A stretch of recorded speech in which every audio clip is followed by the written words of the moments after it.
Hey, welcome into the Wednesday edition. Robby and Rexrode, 102.5, 106.3 The Game. Robby Stanley, Joe Rexrode, Nick Keyser here with you on this Wednesday morning.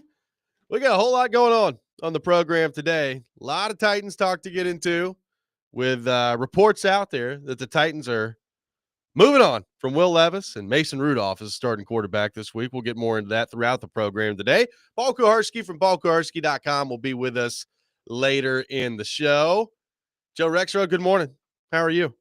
Yeah, has Kuharsky confirmed this news? I haven't seen it. Paul Kuharsky, when are we doing, Kuharsky? What are we doing, man? I want some confirmation. You don't come in here talking reports, Kuharsky. You better come in here bringing facts, spitting straight facts about Will Levis. That's right. But yes, it appears that who does get credit by this? Pelissero? It's Jeremy Fowler's first one I saw. Jeremy Fowler. Apparently, that is it. It's interesting. It's very interesting to me that Jeremy Fowler was given the go-ahead to report this by whoever gave him that, because, you figure maybe, the Titans would rather wait until Callahan talks about it today. But I guess you could also, there's also the, everybody get used to the idea of the news. Well, it just made me talks about it. Glad that we didn't spend an entire show yesterday talking about how he was going to get benched. Yeah. And then he didn't get benched. Yeah. Well, that was good. It's all right. Hypothetical show every once in a while. Not the worst thing. But yes, you were right. Wow. Robby and Rexrode did 3 hours yesterday on the Titans moving on from Will Levis, and then he played that week. I mean, look, man, there's another show on this station that has complete fantasy instead of reality on it. That is times. True. So, yeah, I mean, it's your instincts were right, and the way I look at it is that's it. That's it for Will Levis as anything but, a member of the team who's viewed as more of a backup than as any sort of franchise quarterback. Yes. Possibility. I would agree with that. We'll take your thoughts on that throughout the show today. 615-737-1025, our phone number, our phone and text lines driven by WilsonCountyHyundai.com. The YouTube chat, we welcome that as well. It was flowing yesterday. It'll be flowing again today, so we appreciate that. So here was the tweet from Jeremy Fowler. It says, the Tennessee Titans are planning to make a switch at quarterback this week. Sources tell ESPN. Mason Rudolph is the logical candidate to step in for starter Will Levis, who likely heads to the bench, barring surprise. So, I guess there's some wiggle room there. But I love how he was like, the likely candidate is Mason Rudolph. Yeah. Right now, he's the only candidate. Right. Yeah, that's an interesting one. Yeah, we already know who the other guy is. Yeah, barring this being an inaccurate report, this is an accurate report. Correct. Okay. Thank you, Jeremy. Got it. Good to point out. So I would expect that today, when Brian Callahan speaks, it will be Mason Rudolph is our starting quarterback this week. Now, what's going to be interesting is he going to say Mason Rudolph is our starting quarterback this week, or Mason Rudolph is our starting quarterback, barring injury, the rest of the season here for the next 3 games? I don't know. Like, is Brian Callahan going to go down that road and fully commit to that? I don't know. But I think, Joe, when you make this move, like, it's one thing when Levis has a banged up shoulder earlier in the year and you're going with Rudolph and you're trying to give Levis some time to heal back up. Like, this feels like a decision is made. That's what it feels like. Now, earlier this year, the Colts benched Anthony Richardson for 2 weeks, and at Carolina benched Bryce Young, and then he got back in there. But at this point of the year with 3 weeks left, it kind of feels like a referendum on Levis from the coaching staff. Exactly. They had their own thing like that. It was an injury, which, again, speaking of, some people wanting to live in fantasy. Oh, fake team, blah, blah. It was a real injury, but it served as the same sort of thing, right? A benching. And then he came back well. Played well after it. We were talking not very long ago at all about, okay, well, certainly at least as like the guy who gets next year as they try to fix other things. And yeah, I think the first pick the other day is like, that's the play to me. And I know there was a pick 6 later on stuff, but that first pick is just like one of those, man, like, first of all, there's 2 receivers in the area. I'm not even sure still which one you were targeting, but how do you make such an ill-advised decision, And at that point, it's just like, how do you feel confident that not only, again, the decision, but also where the ball's spraying is going to be reliable? I mean, I think that play summed it up for me. Like, yeah, it's just at some point, it's like, man, it's just not good enough. Well, and the other thing about all those, the turnovers the other day, other than the fumble, obviously, where you're just getting the ball knocked out of your hand, but on the interceptions, the pressure wasn't really that bad. Like it wasn't like he was under a huge amount of duress on those plays, which also is like, all right, if you got, 6 defensive players in your face and you're trying to just chuck it up there and get rid of the ball, it's still not a good decision, but it's like, okay, well, at least I understand you're under pressure there, and that's what leads to the inaccuracy. Right. And he had a clean pocket on these plays and still ends up turning the ball over that way. So I do think that's important to point out. Like those are when you've got a clean pocket and you've got time to throw and make decisions and go through your reads, and you still end up doing that. That's not good. Right. And I'm sure there's some effect of the pass rush on him, and maybe rushing some things. I have said before, I've been impressed this year with on a lot of plays of him standing in there, but maybe some of the seeing ghosts have been part of it. You can certainly, if you want, you can blame, you can blame a lot of other things too, for sure. Yep. But that's why that job is what it is. That's why it's the hardest job, the most compensated job, and all that stuff. Very few people figure out how to do it at a high enough level to keep these jobs for very long. No doubt. And look, this is not necessarily. I mean, if you've been watching Levis play all year and you've been watching the way this has gone for the team as a whole all year, this is not a huge surprise that at the end of this year, he's headed to the bench. It does underscore just what a colossal failure this year has been, though. Like heading into this year, you're hoping to find out that if you're not totally finding out that he's your future and your franchise quarterback, you're at least hoping that he starts leaning in that direction. And the fact that you've made it 14 games into the season and it feels like the determination has been made on him, and the determination in the negative, not the positive, has been made on him, and you're about to get back into quarterback wilderness. I mean, it just underscores what a colossal failure this season is. And I got a little bit more to say about that a little bit later in the show on terms of the larger scope of the failure of this group and this franchise right now. But regardless of your thoughts on Levis, if you hated the pick from the start, if you were optimistic heading into the year and you faded since then, if you were a big-time Levis supporter and you fell off the cliff on Sunday based on the way that he played, which we've seen basically all of those this week in our reaction here, the bottom line is that's what this year was about, was the Titans hoping that he's the guy and proving that he is moving forward. And the fact that we've reached this conclusion now and he's to the bench and it feels like they're moving on from him just underscores the colossal failure of this football season for the Titans. Well, I mean, you weren't guaranteed to find out. They found out. How do you not call that a success? You got an actual answer during the season, right? I mean, you know what? You're right. I mean, you did at least come to the answer. You did. And if you had to wait another off season before waiting for the answer, it's like getting an incomplete in school. Yeah. Sometimes just take the D. You know what? You know what? You take the D, you get on to the next semester. You're right. This whole thing's been worth it. The whole year. Yeah. It's been a lot of fun. Fret not, Titans fans. They figured it out. Yeah. Well, now to your point though, what were we talking about 2 weeks ago? It's like, wow, Levis has played better since he's come back from the injury, and maybe given the other options or lack thereof that are out there at quarterback, which there's another one that's just available, by the way, I think, which we'll get into a little bit later in the program. Maybe he's back next year as the starting quarterback and you're running this thing back. Doesn't feel like that's going to happen now with this decision being made. No. Now the next, and I'm sure, a lot of things will be asked today. I'm very interested. I mean, look, I expect Brian Callahan to be sort of, the same idea that he said, which is like, no, this doesn't mean anything as a final answer. I mean, of course, like what else would you say? No one's going to get up there and say, guys, this means I'm out on him. I don't think he's good enough. And frankly, I need to distance myself from him. So yeah, sorry. I mean, he's not going to say stuff like that. He's going to try to be encouraging, and it's true. Who knows? At some point down the road, Will Levis could get a lot better and can get another chance. But an interesting thing here is, do they want him on the roster next year? Yeah. I mean, it's like 4 million or whatever, 4.8 in dead money. I mean, you need depth.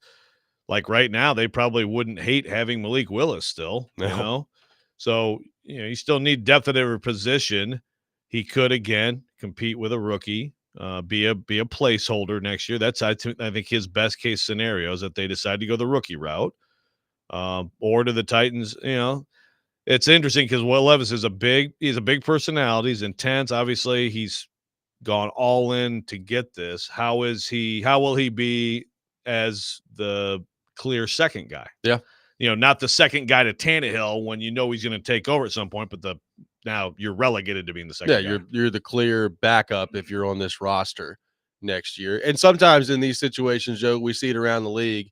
Teams feel like it's better to just cut bait and to move on from that scenario. I mean, given where he was drafted and the fact that you're not paying him a ton of money, I don't think it's the worst idea in the world to keep him around Yeah. and have him as a backup quarterback. But sometimes people do come to that conclusion of, yeah, we'd rather just avoid that situation Yeah. and let bygones be bygones and move on. I mean, to me, given the poor state of backups in this league, as we always talk about, whoever that starter is next year, and good luck, Titans, but presuming it's someone that's better than him, that they think's better than him, and that guy gets hurt, that's not the worst thing in the world to have a Levis.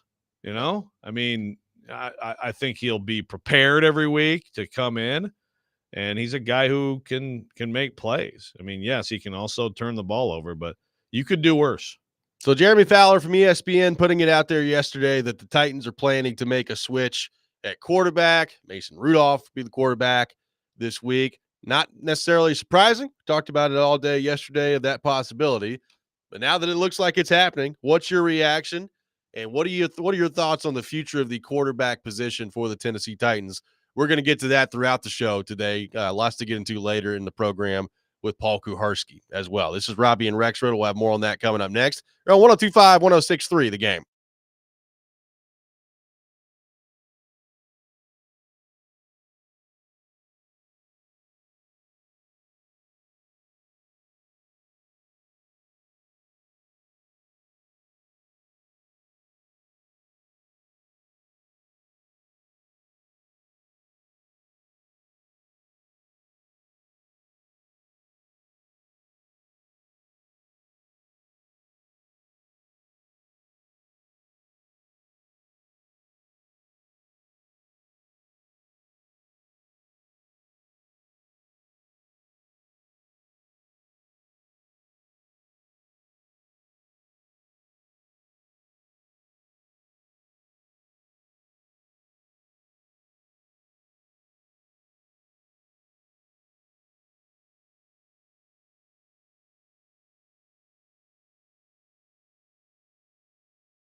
Welcome back in, Robby and Rexrode, 102.5, 106.3 The Game. We are live from our Busy Bee Plumbing, Heating, and Air Conditioning Game Nashville studios, home of the $99 yearly Beehive membership, where the buzz is always about great service. Tune in to 102.5, 106.3 The Game tonight for Vanderbilt men's basketball. Commodores taking on the Citadel at Memorial Gym at 7 o'clock. Tip-off pregame show starting at 6:30. Coverage also available on the 102.5 The Game app and at theGameNashville.com. Taking your thoughts on the change at quarterback for the Titans. 615-737-1025 is our phone number.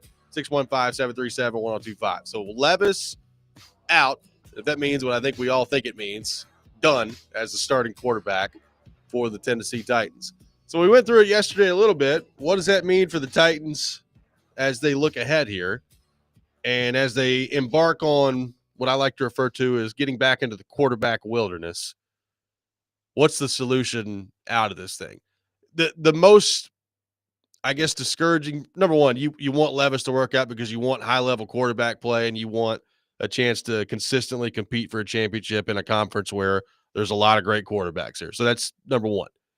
But number two, another black eye to this, Joe, is if this is the way you're going and you're making the determination that he's not your guy and it's not working and you have to address quarterback, well, that's a resource, be that money, be that a draft pick, whatever it is, that you've now got to allocate to this offseason in addition to all of the other needs that I think we know this football team has, and there are many, at very important positions, right tackle, wide receiver, edge rusher, the list goes on and on and on.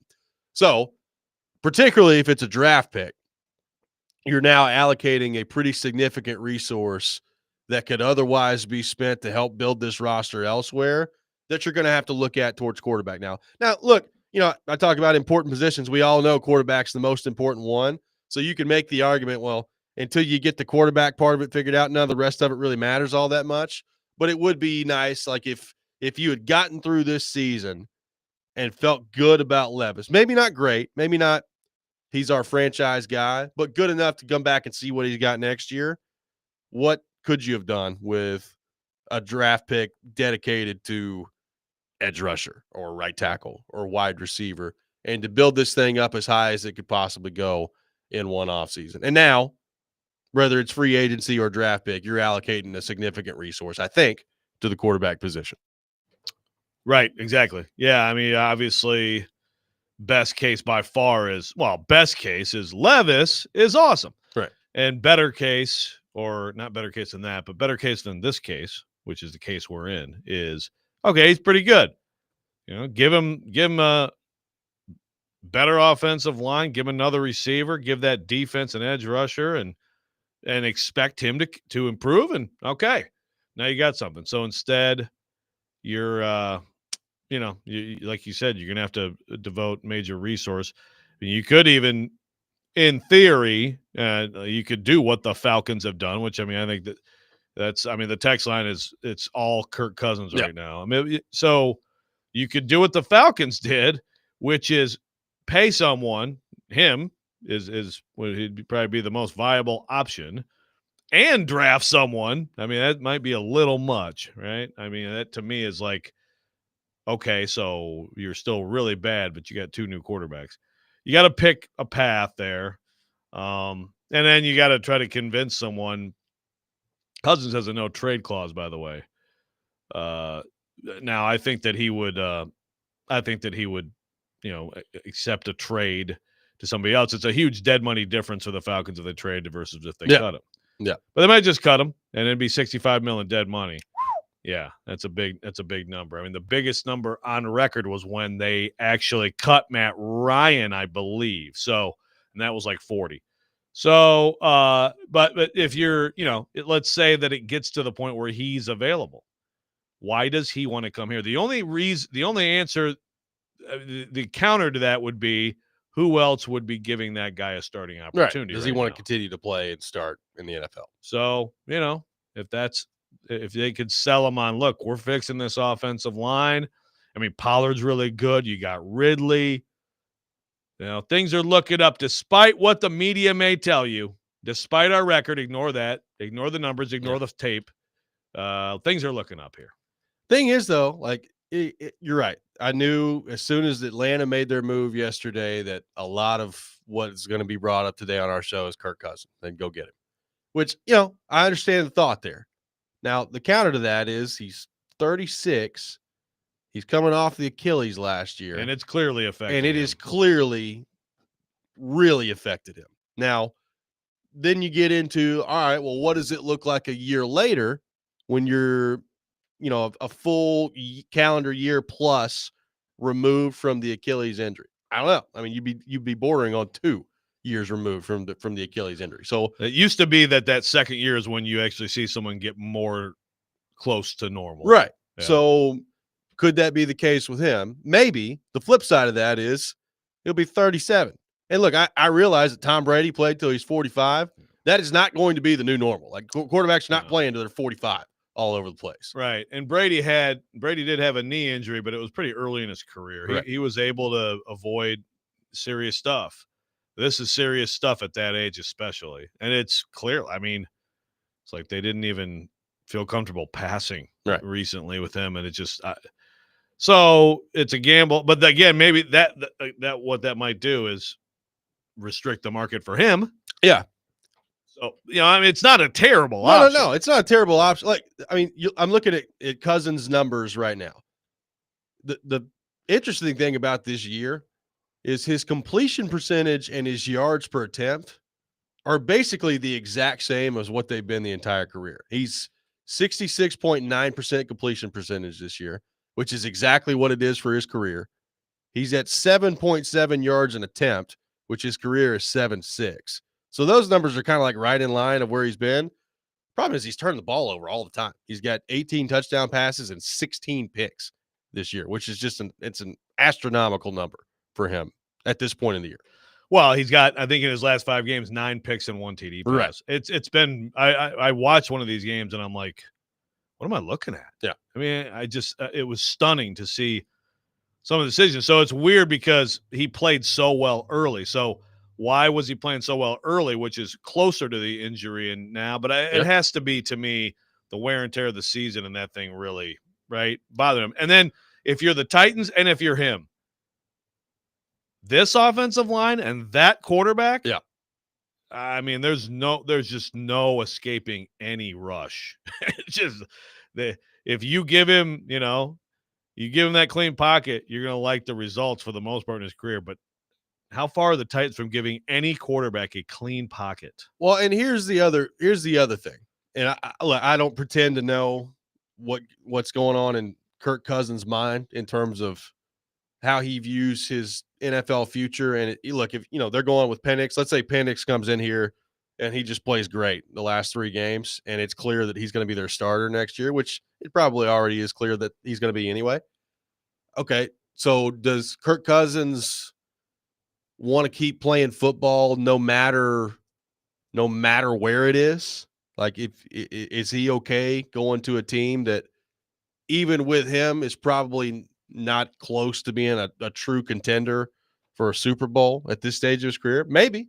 I mean, you could make that argument about Atlanta, right? Like, was Atlanta really close to being a Super Bowl contender? So maybe he is. Like, maybe it's just as simple as he likes making money, he likes playing football, likes being a starter, and it doesn't really matter where it is for him. Yeah. But maybe not. Like, I think when you're talking about some of these veteran quarterbacks, particularly some that have been around for a while, I do think one question you'll have to ask and answer if you're a Titans fan is, okay, so are they really going to want to come here and sign up for a team that's going to finish 3-14 or 4-13 or whatever it is? Right. And I mean, you can say you're right. Atlanta didn't look like a contender, but Drake London, Kyle Pitts, Bijan Robinson. And if you're in that division, exactly, you're absolutely like, we can win the division. If you're him looking at the whole thing, you're like, and then in the first round, we're going to take an edge rusher, and that defense will be, what? They took a quarterback. How about that? Which, of course, I guess now the Falcons say, well, good thing we did, but we'll see. I mean, we'll see if Penix actually comes in and wins for them. I mean, they're about to blow the division. But, yeah, there's still a big difference between looking at that. Because I think a lot of quarterbacks look at that offensive skill set and be like, yeah, I could play with those guys. And looking at this, Pollard, okay, yep, Ridley, yeah. But offensive line is, again, it's just It's garlic to a vampire is what this offensive line is to a quarterback. So is Kirk Cousins going to be a legitimate option for the Titans? If not him, what else is out there for the Titans to explore at the quarterback position? We'll get into all that coming up next as well. Robby and Rexrode, 102.5, 106.3, The Game.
Welcome back in, Robby and Rexrode, 102.5, 106.3 The Game. Taking your thoughts on the Titans and the quarterback position, 615-737-1025. Our phone number, 615-737-1025. Join Jared Stillman, Chris Sanders, and Derek Mason downtown at Twin Peaks in Madison this Sunday for the pregame show, 9:30 to 11:30. They'll break down the Week 16 matchup against the Colts, give you the latest updates before the game. Pregame show presented by Parma Tractor and Equipment, Sundeck Nashville, Sloan's Motorcycle ATV, and award-winning Blue Note Jute Joint and Blue Note Crossroads Bourbon. People throwing out options on the quarterback front, which is going to go on, I'm sure, from now until April. Where are you seeing this? On the YouTube channel. Oh, okay. I was going to say, you're not. I remain locked out. You remain locked out of the text. I remain with all this pressure. What about me, Robby? I have all the pressure of having to read the text line. You do? Which, according to what you were talking about during the break, we got some doozies. Oh, there's some good stuff. But you go to the YouTube chat first. Well, it's people throwing out Justin Fields. Yep. So a lot of that on this text line too. So Justin Fields as one of those veteran options. I mean, we've gone through some of the veteran options. There's not a ton of great ones. Daniel Jones was brought up yesterday. My guy Jameis Winston, who I'm only halfway serious about. And then Justin Fields. Like Justin Fields to me, I heard TD and Jake talking about this yesterday. Like Justin Fields clearly has a lot of talent. That's why he went where he went in the draft. Like some point, I don't think you look at where somebody was drafted. You look at what they've done in the NFL, and he just doesn't really seem like a winning quarterback to me. Like Pittsburgh immediately got better on offense, like significantly better on offense when Russell Wilson came in. And I just don't know. Like I love the athleticism with Justin Fields. I love the ability to pull the ball down and run and keep plays alive. I just kind of similar to Levis. Arm. I don't know that he consistently has the ability to deliver the ball accurately over and over and over again, which is what quarterback is about in this league. Like you have to be able to deliver the ball accurately time and time and time and time again. And he just hasn't done that in his career to this point. And on time. Yeah. And I think that's a big thing with him too. Yeah. I heard, I might have heard the same thing. I heard TD say, like, there's a reason he was drafted. It wasn't like, well, sure. I mean, look, I'm so smart about quarterbacks. Like, I was way more excited about what Justin Fields is going to do in the NFL than I was about CJ Stroud. If we're going to talk Ohio State quarterback. So it shows you what I know. But, yeah, I mean, a lot of guys get drafted. And again, like, it's always fun to go through old drafts and look at and forget. Oh, my God, yeah, Josh Rosen. That's right. I forgot about that guy. Cade McNown. Oh, sure. Oh, I mean, wow. You could just go through years, decades, and just be blown away by guys that these teams put in all this work and were certain were going to be great and just completely fell off the map. And that's not Fields, but I think he's probably a backup in this league, like you said, just like Levis. I will say, like, if you said, and I'm an unabashed Kirk Cousins guy.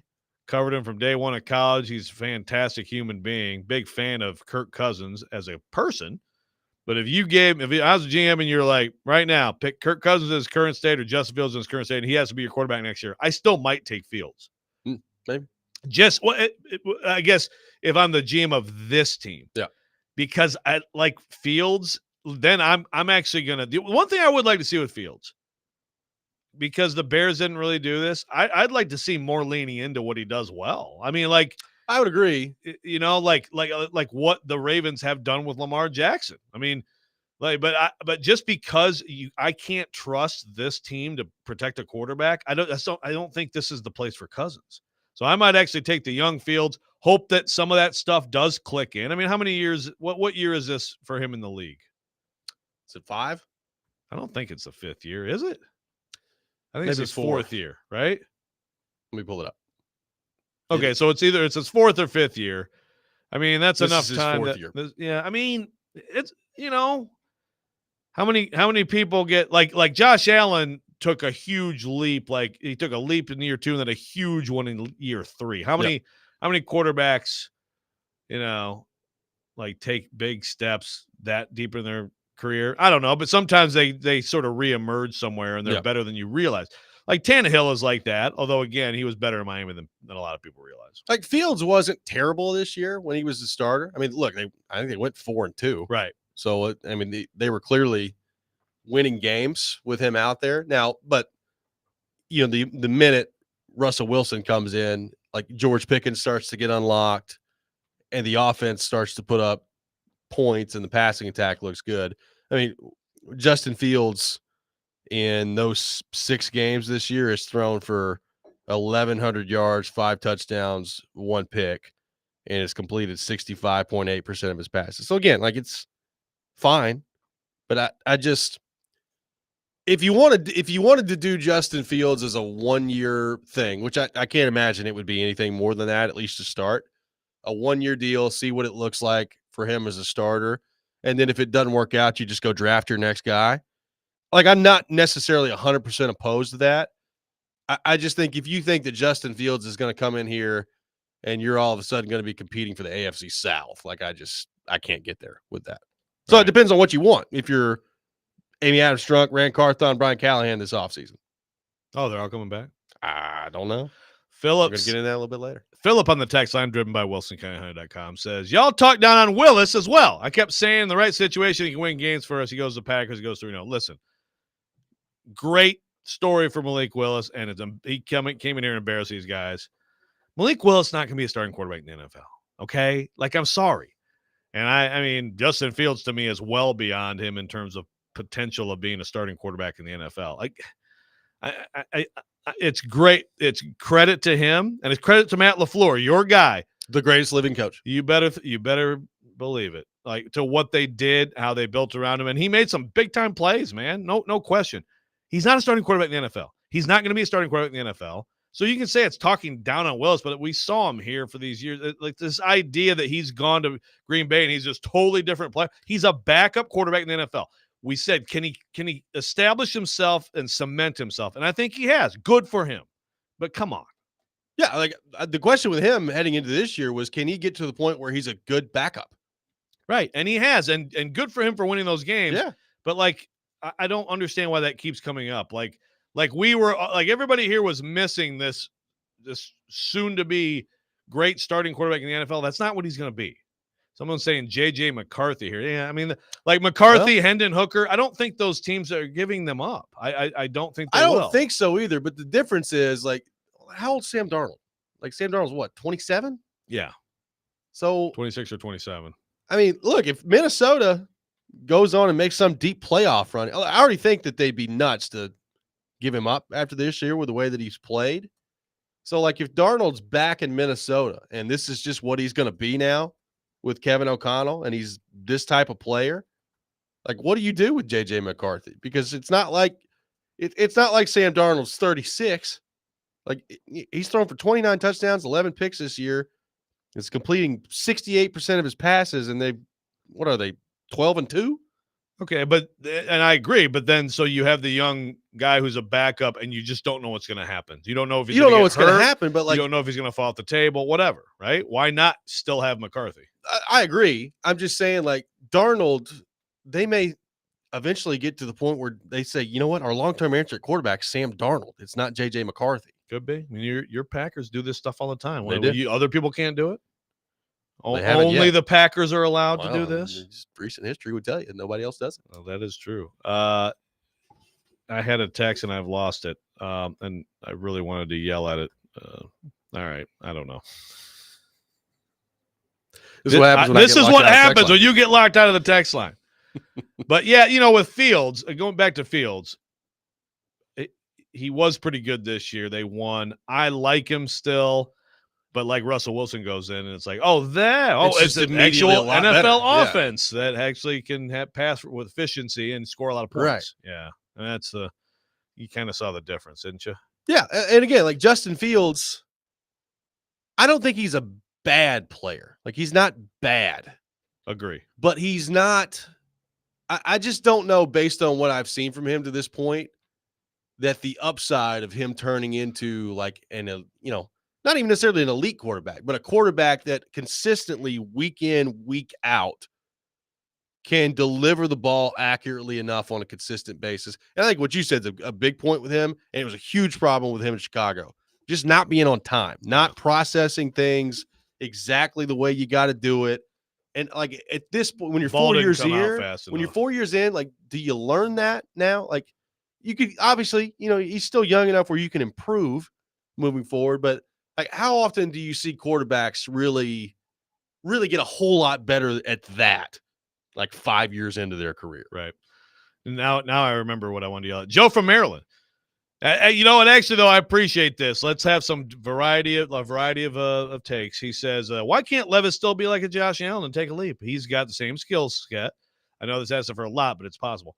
So again, I think Josh Allen, as time goes on, he has been this a great example of look how much you can improve while in the NFL.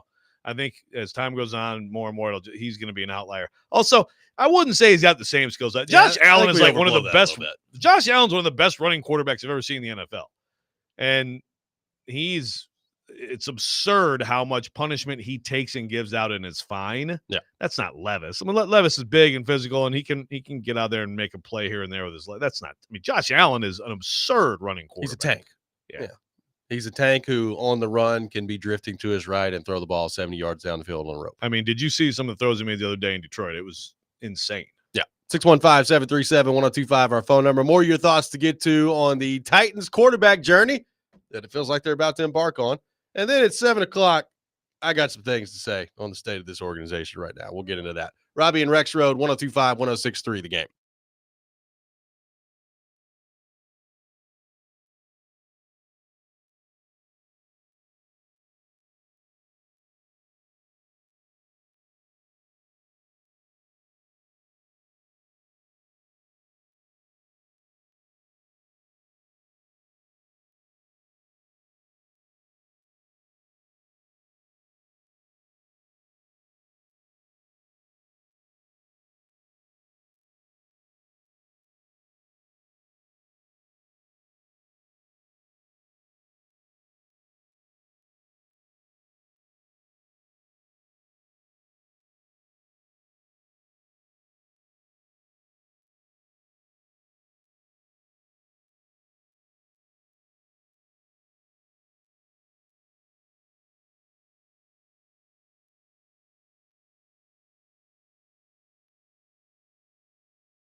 Welcome back in, Robby and Rexrode, 102.5, 106.3 The Game. We are talking all things Titans. Jeremy Fowler putting it out there yesterday from ESPN. Titans are moving on from Will Levis this week. Looks like Mason Rudolph will be the starting quarterback. Feels like the end of the line for Will Levis as the starting quarterback for the Titans. So what's next at the quarterback position? Taking your thoughts on that, 615-737-1025. Paul Kuharski from paulkuharski.com will be with us later in the program. So there's a ton of different options out there, Joe. How many of them are great options? I don't know. I don't think the list is very long when it comes to great options at quarterback this offseason for the Titans. Now, again, one thing that's hard to predict right now is the draft part of this, right? So there's still 3 weeks left in the season. You know, the Titans are going to play again against Jacksonville. You know, Jacksonville's already gotten them once this year, but that doesn't mean the Titans can't go down there and win in Jacksonville. So there's still some shuffling with the draft order that could take place as they move forward here. Now, look, the Titans lost again on Sunday, and so did Carolina, and so did Jacksonville, and so did New England, and the Giants, and the Raiders. So there was no movement in terms of people below them passing them. So where are the Titans going to end up? Is it going to be at sixth? You know, the 6th overall pick, 5th overall pick, 2nd overall pick, 8th overall pick. You know, where they end up, I think matters in this discussion here in terms of the quarterbacks that are going to be available to them in the draft. So you could go that route. That part of it's hard to predict right now as we sit here with 3 weeks left in the regular season. If it is the veteran quarterback route, which as you discussed yesterday, I think I'm starting to lean as well to probably being the most likely option for the Titans this offseason. I mean, which of these guys, number one, inspires any confidence in you whatsoever? And number two, do you feel like could come in and with a solid offseason and with some other parts of the team could get you back in a place where you're competing in your division next year? Is that realistic? This is not a very good division right now, by the way. Like the Texans are not as good as we thought they might be heading into this year. Colts aren't a good football team. We know what Jacksonville is. They're awful. So it's not a good division right now. Can you get to a spot in one offseason with a veteran quarterback where you're coming back next year and you have a legitimate chance to compete in this division? Yeah, there's a lot. There's a lot of questions that need to be answered. I mean, the Titans, the injury, the whole, do the trainers and doctors need to be fired thing didn't really come up this year, but they still had brutal significant injuries. Yep. Yeah, they had injury. They didn't have as many, but they had injuries to some of the wrong people. So you're gonna get some luck on that front. And they could still have a good corner group. I mean, again, fixing the offensive line. We're so focused on that in this city. There are many, many NFL cities where it's a constant talking point too. There aren't enough good offensive linemen. There aren't enough good quarterbacks. There aren't enough good offensive linemen. Yeah. So are you gonna do that? Well, on that front, real quickly, I do want to get your thoughts on something Trevor Maddich said yesterday. So he was on with TD and Jake, and he was talking about Latham. And he said, he feels like he could be a good left tackle in the league, but he could be a great right tackle in the league. And the idea of moving Latham back over to the right side and then going and drafting your franchise left tackle with your first-round pick this year. What do you make of that? Well, there's no franchise left tackle in the draft. Like every tackle in this draft, okay, according to the draft people, are like tackle guard type guy. Like there's no like, oh, this is a guy. So that's an interesting thought. I guess. Yeah, look, first of all, I certainly trust Trevor Maddich. Trevor Maddich is a great analyst. I would trust Bill Callahan, and I understand everybody like, oh, Bill Callahan, really? I mean, let's talk about his whole career. I would still trust him over Trevor Maddich. Trevor Maddich played. I don't think Trevor Maddich has coached offensive line in the NFL. Bill Callahan does. But, I mean, I get the idea, and that's what he played in college. I guess when you go through this year, and I know it's been rough lately, is it also kind of counterproductive to now be like, nope, now let's go do that side? Right. And I don't know.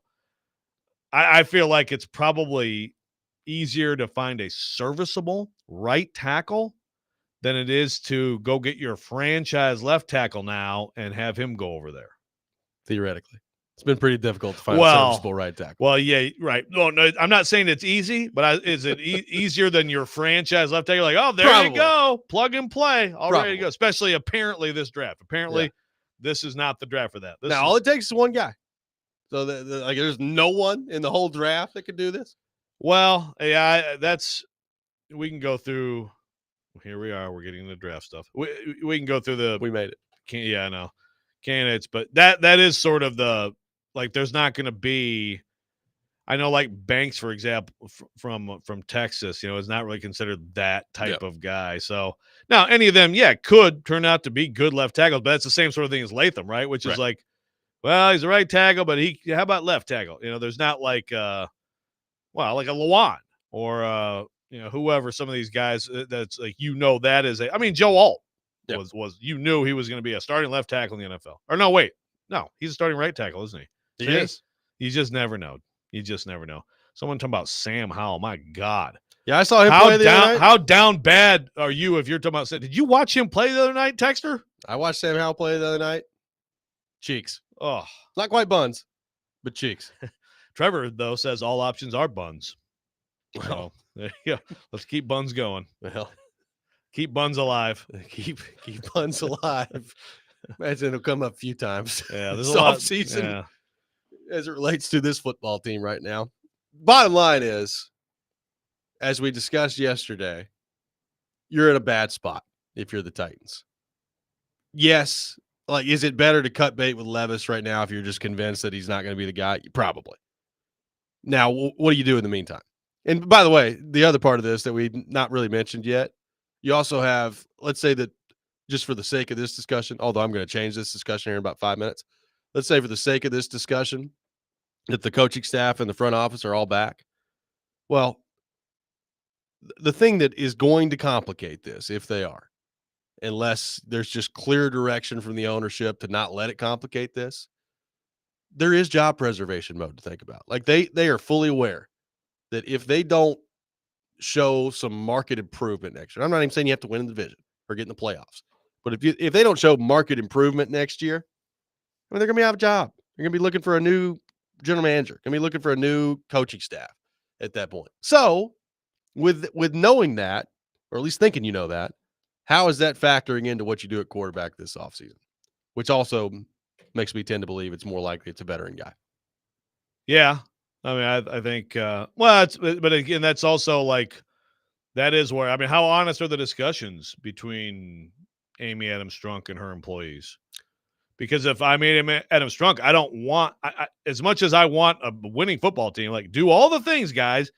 Give me an offensive line, give me a defense, the pass rush, all this stuff. But you also, I don't want things microwaved and then us to constantly be just sort of in between and average at best, right? Well, I don't either. But like, I also realize she can say that as an owner. And in the back of my mind, if I'm the general manager, the head coach, is like, well, that's great. You don't want it microwave. But I also know that if we go through another season like this next year, I'm not going to keep my job regardless of what you say to me right now. Yeah. But but then you have those, the conversation isn't like, Amy, I don't want you to fire me, but it's like, just understand, like, if we're going with this rookie, like there's probably going to be some pain along the way. And I know there's been a lot of pain already. 9-29. Yep. Probably not going to bring that. Don't bring that up to her. Don't bring up that number to her. Stack like that record doesn't exist.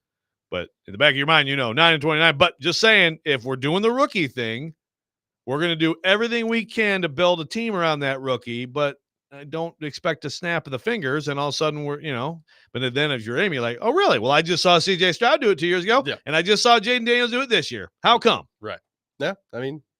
There are examples that you can point to on that front. No doubt about it. 615-737-1025 is our phone number.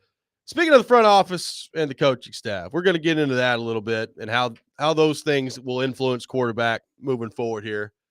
There's something in this whole discussion with the front office, with the coaching staff, all these things that, quite frankly, I'm tired of hearing, and we're going to get into that coming up next. This is Robby and Rexrode, 102.5, 106.3 The Game.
Hour number 2, Robby and Rexrode, 102.5, 106.3 The Game. Robby Stanley, Joe Rexrode, Nick Keyser here with you on this Wednesday morning. We'll have Paul Kuharsky from paulkuharsky.com with us a little bit later in the program. We'll get into what is a very busy week for the Tennessee Titans. Looks like they're moving on from Will Levis. Jeremy Fowler putting that out there last night. Mason Rudolph going to be the starter moving forward, at least this week.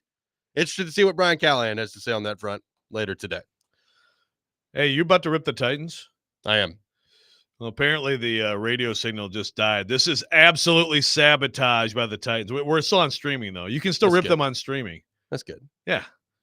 We could change the segment and be like, so your Mount Rushmore of worst Titans seasons. Hey, by the way, let me get to this one, though, seriously. Okay. I love this. I love this idea. My God. See, this is why I need you on the text line. Where'd it go? Okay, I'll have to wait. What? We're good? We're on the radio? No, I'm just saying wake up and pay attention to your text. Well, I'm paying attention, but it just goes so fast. Oh, yeah, here we go. That's Rich coming from a guy who's asleep in his chair when he both walked in the room. Hey, man, late night. I know Izzo was about to smack you in the back of the head. Yeah, Izzo in his Grinch sweater. Yeah, you know, I know. It was like, wow, you're wearing that today, too. Did you not shower? I mean, did you wash it? Like, but it was pretty awesome Grinch sweater. Smells like cheese. Thanks. Thank you, Nick. All right, so here's the text. If the Titans aren't going to draft a QB next draft, please don't find a way to be good enough to miss out on the next QB class. Yes, you really want another season of this, don't you? That's the thing. It sounds good, doesn't it? Like, yeah, this would be bad enough next year. Then we'll get a good QB. So let's live through that. Yeah, I'm sure everyone would love to live through that. Yeah. Everyone would love that. Well, look, I mean, if you guarantee me that it ends up with an elite quarterback for the next 15 years, yeah, I'll do it. It's a tough thing to do as we sit here a year out. Yes. Tough thing to do. A little bit tough. All right. So there's been, obviously, we've talked about it a lot. Go ahead. I'm sorry. Just for people to know, apparently, and this is from the text line. Thank you, text line. 106.3 is working. 102.5 right now we're having issues with. So if you're listening on the radio, go to 106.3. Yep. Just flip over to 106.3. Appreciate you guys letting us know about that. Of course, if you're listening on 102.5, you wouldn't hear me say that. But well, you get what I'm saying. If you're listening in the ether, you know what to do. Over on 106.3. Help. So we've talked about the job status of the front office, the job status of the coach. Coach was asked about his job status last week. And all those conversations, at least for the time being, are not going anywhere until the end of the year when the record's final and we see whatever the decision is, whether it's to bring everybody back, to move on from one faction of it, to move on from all of it and clean house, whatever that decision ends up being at the end of the year, we'll see. The discussion around this right now is starting to drive me nuts from the standpoint of, like, if you're of the opinion that everybody deserves to come back next year and have another kick at the can, that's fine. Like, you can have whatever opinion you want to have on this discussion. I need something more than continuity. Like, there needs to be something more than, well, you just got to do it because it's continuity. Like, okay, patience for the sake of patience a lot of times doesn't make a whole lot of sense. Continuity just for the sake of continuity is a tough sell for me. And here's the other thing. And I heard Willie talking about this yesterday. Well, it's Carthon's second year, but it's really his first. Like, it's really his first in this setup with Callahan, and he was dealing with Vrabel the first year. So it's really kind of like the first year of it. Like, no, this is his second year as a GM. I don't know why we all of a sudden get after like these like reframing of what actually is. This is his second year as the GM. He was in the room and was part of the decisions when they drafted Will Levis. It is on his record. So to sit here and act like this is the first year of the job for Rand Carthon is just not true. No matter how much you want it to be true, it's not true. And, we keep having this discussion around Carthon and the front office in particular. Tell me why they deserve to be back. I asked the question the other day. If you're Amy Adams-Strunk at the end of the year and you sit them both down and you say, all right, I haven't really made a decision yet. I need to talk to you guys. Why do you deserve to come back? What do you point to? What are you pointing to if you're Rand Carthon, Chad Brinker, and the way this whole thing is gone? I can tell you what you don't get to do.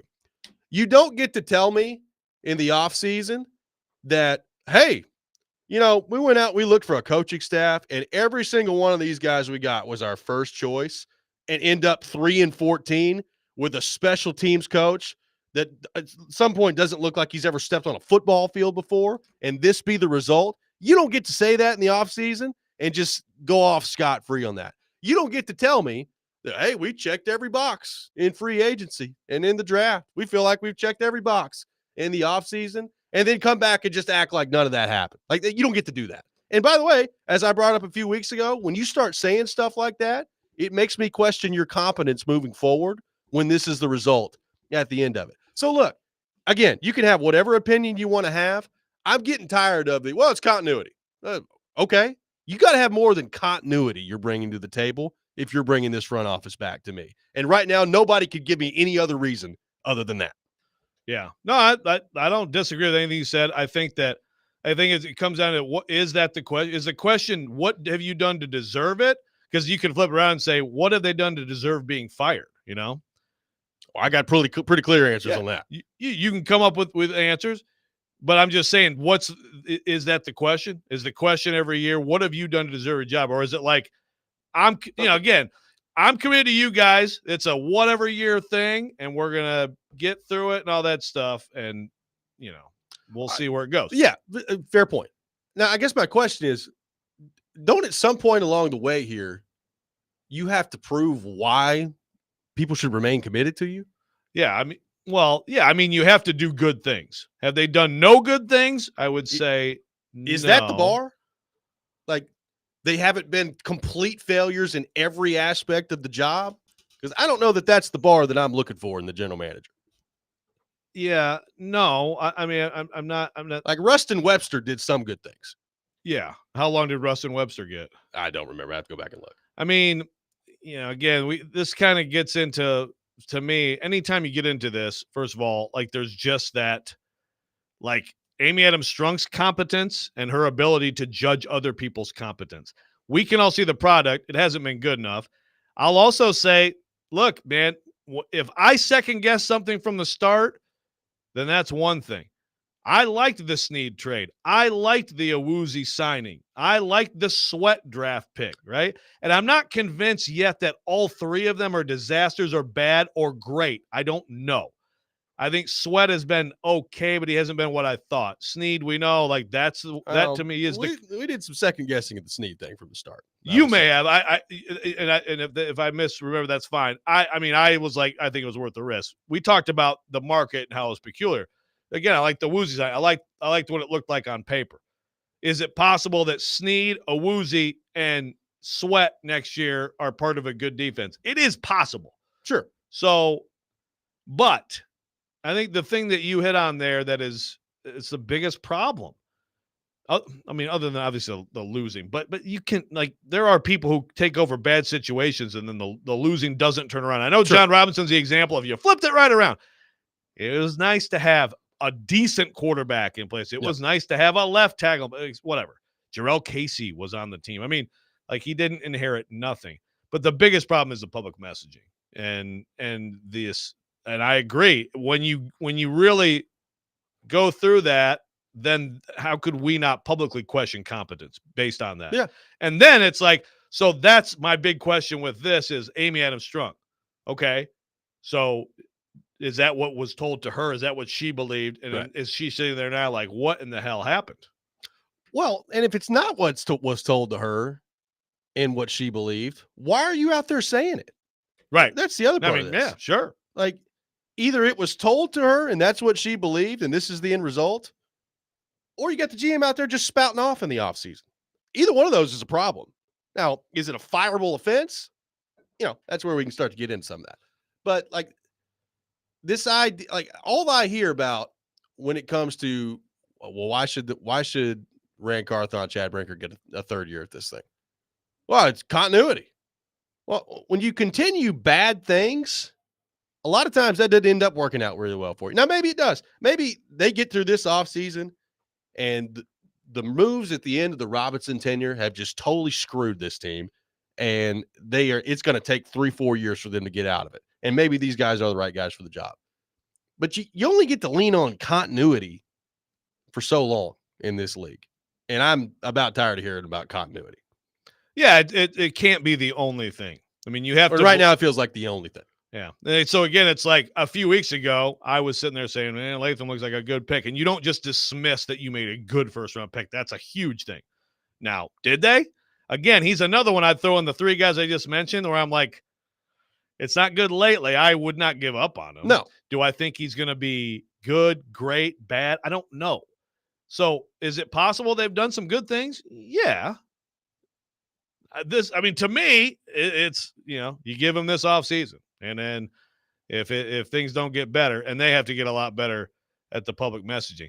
One texter here says that needing to have continuity is a consequence of rash firings by Amy Anna Strunk. She put herself in a position to need continuity by her recent history. My argument to that, though, is if she doesn't think these people are any good, I mean, look, that's where you have to make hard decisions as an owner. That's what I'm talking about. Like, continuity for the sake of continuity doesn't do anyone any good. Like, you have to believe that they're good at their job. At this point, the product, the record is what it is. But at this point, you have to have a good feel if you own a football team that people know what they're doing and have had some bad luck or don't know what they're doing. Right. Yeah. 615-737-1025, our phone number. We'll take your reaction to the Titans moving on from Will Levis. At least it appears they're moving on from Will Levis. I'm tired of the continuity discussion. We'll take your thoughts on that as well. More of that coming up next. Robby and Rexrode, 1025, 1063, The Game.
It's bowl season. The Game Nashville Sports Network, your home for college football bowl games and the college football playoffs, presented by Twin Peaks and Parman Tractor and Equipment.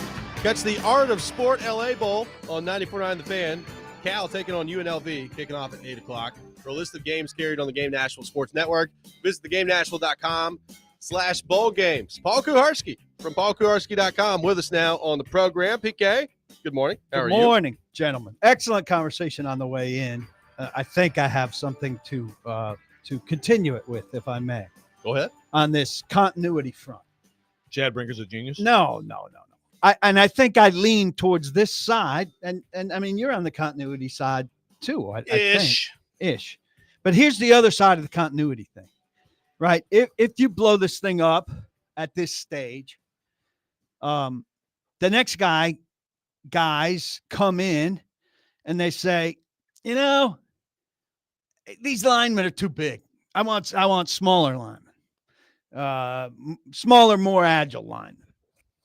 You know, or they look at the DBs and they say, this is all potentially, but these are the kind of things that happen.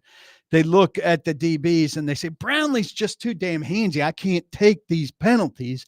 I need a guy who's more disciplined in those things. And what happens is, the things that the Titans are building, whether you think it's great or not, I think we can all look at the roster and say, all right, well, there are certain things like that are established. They may not be great, but they're going in a certain direction here. And if they could add a right tackle and a right guard, and if they could deal with the inside linebackers, if they could get a dynamic wide receiver, and if they could get an edge rusher, add that stuff to what they have, and they might be on track. A new regime comes in. None of these guys are my guys. And I want to do something different on the offensive line. And I want to do something different here. And all of a sudden, you're back in tear it up mode.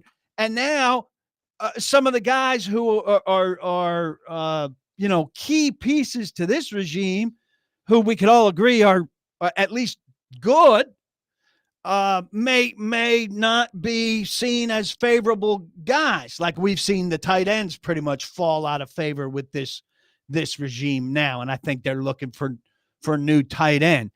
And so if they come in and do that, the roster is now restripped to some degree, and the need list goes through the roof again. And they have no draft picks and no capital and or fewer draft picks. They're down a third. They have no quarterback, and they might have to move huge draft picks to get a quarterback if that's where they want to start. And you're really back down to zero on a roster that has some promising areas, despite the fact that they're not getting results. They could come in and say, L'Jarius Sneed is hurt all the time. I'm not, I want to get out of that as soon as possible, and stuff like that. So that's one of the downsides of having new people come in, is you have another change of philosophy in terms of how you want to approach things, and people fall out of favor on the roster. Some of them they should fall out of favor on. Some guys should be, but there are pieces here that I think we all agree are the start of something at least. And now you're going to do that twice in a row, where you strip the roster and restart. They got to build a roster, and maybe they've started to build a roster here. I mean, there are some pieces, we all agree. Couple things on that. I hear what you're saying, but then I look at, like John Robinson comes in and then says, here, I'll just add these pieces to this crap team that just went 5-27, and we go 9-7. Well, John Robinson had the number one pick and dealt out of it, had a massive draft haul. He could miss on Kevin Dodd, but he also and still get Byard and Henry. But he didn't. But he had Jarrell Casey, and he's one of the good players we'll keep. And he had Taylor Lewan, and I hear you on system and scheme, and definitely there's certain types of edges and corners and things but I think if you're a good player, you're a good player to some extent. Also, tell me the young foundational pieces here right now.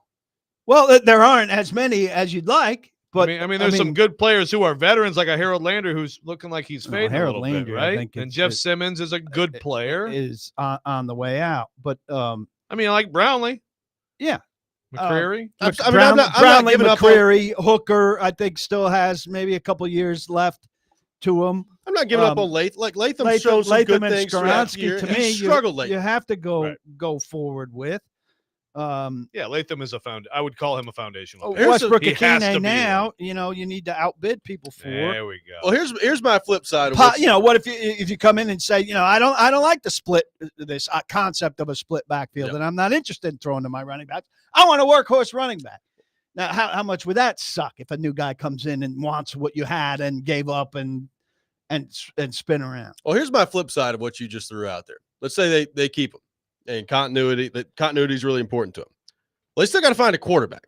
So you go and you draft a quarterback this year, and things go poorly again next year. You're 5-12 or whatever it is, and Amy decides that she's had enough of that after next year. Well, then you've drafted a quarterback, and now you're restarting again with a head coach and a GM that didn't select that quarterback, and you're starting all over again on that front. I mean, that doesn't sound like a very appetizing scenario to me either. I see. I'm not completely against that. I think Callahan deserves a second year. I am not as into Rand. You made some supposition about Rand earlier. Does Rand think his job's on the line? We don't know. I haven't seen Rand frowning or walking around. Rand's always backslapping and happy. I don't know how aware Rand is of the direness of the consequences, or if he thinks this is just how things go. It'd be interesting. I think he's going to speak the week after the season's over. It'd probably be 15 minutes instead of 30. And he'll get up there and panic and say weird things, and we'll have a week's worth of things. But the last we heard from Rand, it was ball luck. So, maybe he thinks that this season the ball hasn't bounced their way, and the next season the ball will bounce their way and things will be fine. That'd be good. That'd be a fun presser. Will that be before or after Amy's presser? Amy's presser is scheduled for infinity date. And scheduled for ribbon cutting? Yeah. Hi, everybody, and see you later. Look, Stadium sure looks nice, doesn't it? I've got indications that the expectation is that there is not going to be big change. Now, the Monday after the season, who knows if she changes her mind and gets, has whispers in her ear urging her to do something else, and things change. Like voices in her head, or no, whispers in her ear. Right, okay. You're familiar with that concept? Yeah, somebody else would whisper in her ear. Voices in her head, I said nothing about. So we'll see where it goes. But right now, the way everybody's presuming their big sit-down conversations to review everything, that is not what the expectation is. No, I understand. I think those conversations are coming, but they're coming from a place of what do we do next? I understand. Like I guess my entire point on this whole thing is, like, if you're Amy Adams Strunk, and this is more specifically with the front office, because they have been here 2 years. No matter how much people want to act like it's one, they've been here 2 years. Agree with that. You better have, if you're Amy Adams Strunk, 100% confidence that they can pull you out of this. You better have it, because the idea of you're just sticking with it for the sake of sticking with it, and you're like, well, I don't know. I don't know if these guys are the guys for the job or not. I can't get behind that based on what we've seen the last. Well, I think one big factor there is Rand's salesmanship. Okay, right? but I will counter that, Robbie. So what confidence level must you have to fire them and then you hire the next people? What's that confidence level? Meaning what? Well, in other words, you're saying you better have 100% confidence that they're going to pull you out if you keep them. So, okay, fire them. What's your confidence level that she can hire? You're now going to go get the right people now. And who's helping her do that? I don't have high confidence level with anything this organization does. But that, again, like, you cannot have a reason to not move on from somebody. Well, we're scared to death the next hire may not be good. That's not how things work in professional sports. And I would say, just to further my continuity point, and that was a good count. There aren't that many people that you're worried about them sweeping away. But on the Bill Callahan front, I would be patient on the Bill Callahan front, right? I think we've seen Skoronski get better. It's unfortunate that it's taken time. It's definitely unfortunate that collectively they didn't size up the right tackle position correctly. But still, I mean, people who are saying, oh, Bill Callahan was overrated, get rid of him. That's pretty bad. The alternatives to him, trust us, are not great. Decades of evidence would speak in his favor. So you give that guy needs a second year continue to build Latham, to continue to build Skoronski, to get Cushenberry better, and to start to be the solution to right guard, right tackle. And finally start turning MPF into an all-pro. Do you think Bill Callahan interviewed as well to Jason Hodeling? It's Take hard to some top. notes. It's hard to top Jason's interview. 615-737-1025. I need video of that interview. Our phone number. We'll have more with PK coming up next. Get his thoughts on the quarterback switch for the Titans. Robby and Rexrode, 102.5, 106.3 The Game.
Welcome back in, Robby and Rexrode, 102.5, 106.3 The Game. Paul Kuharsky from paulkuharsky.com with us here on the program.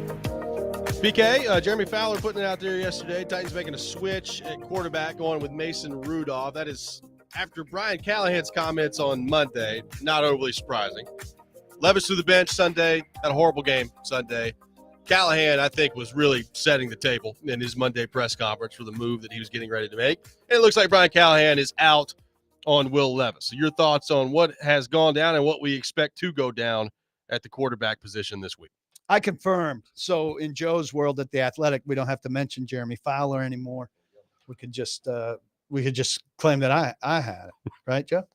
What? I confirmed Jeremy Fowler's report. What are you trying to say about that? What happened Well, at the Athletic? at The Athletic, once you confirm it, you dismiss the person who initially reported it. You don't have to mention them anymore.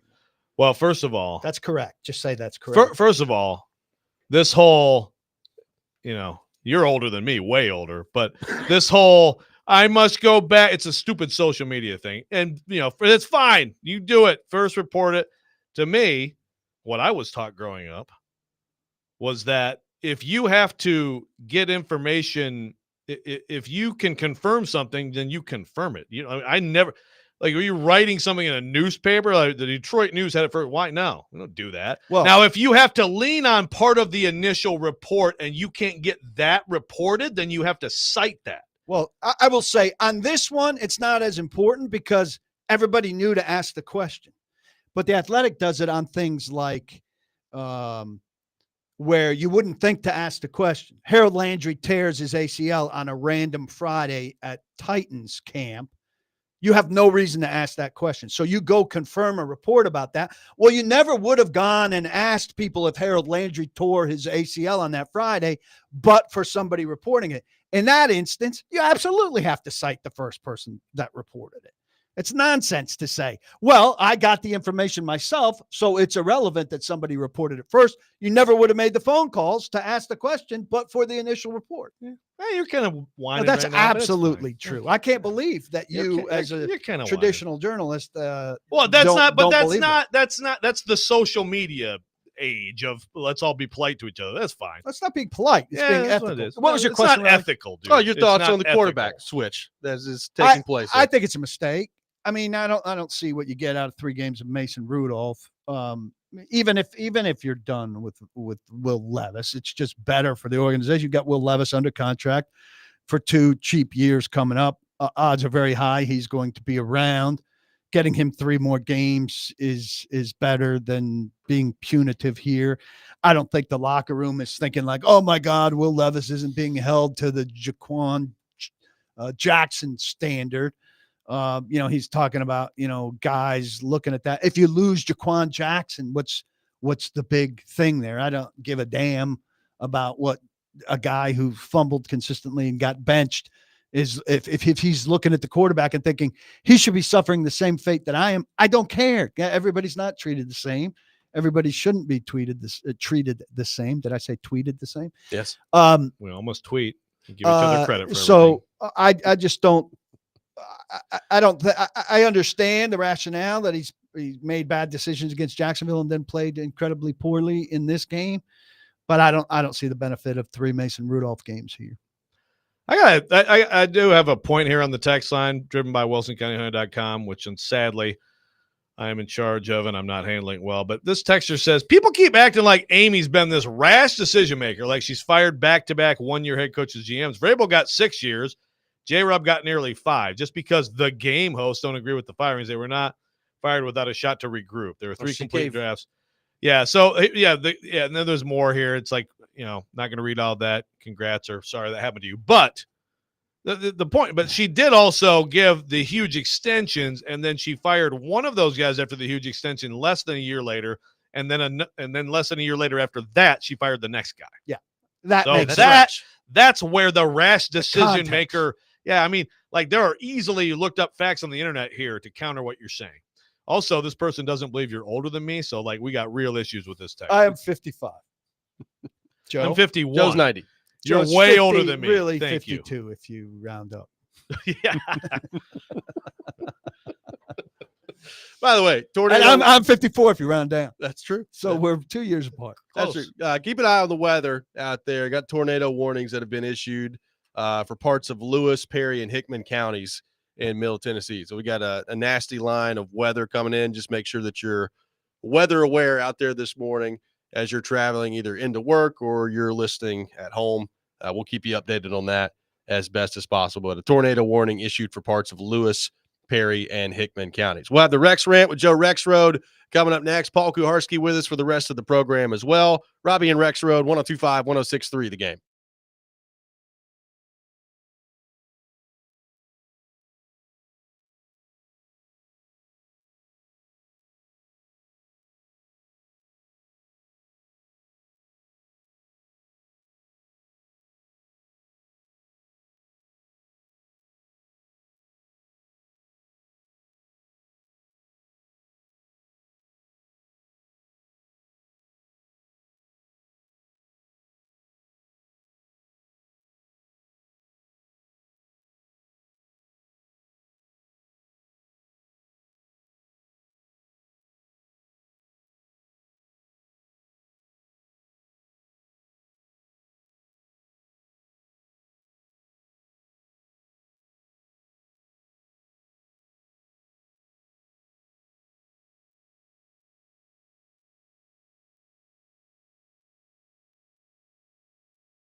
Sometimes he wakes up on the wrong side of the bed. And sometimes he's just, well, Joe. Awkward moment. Let's do it. This is the Rex Rant, now on Robby and Rexrode.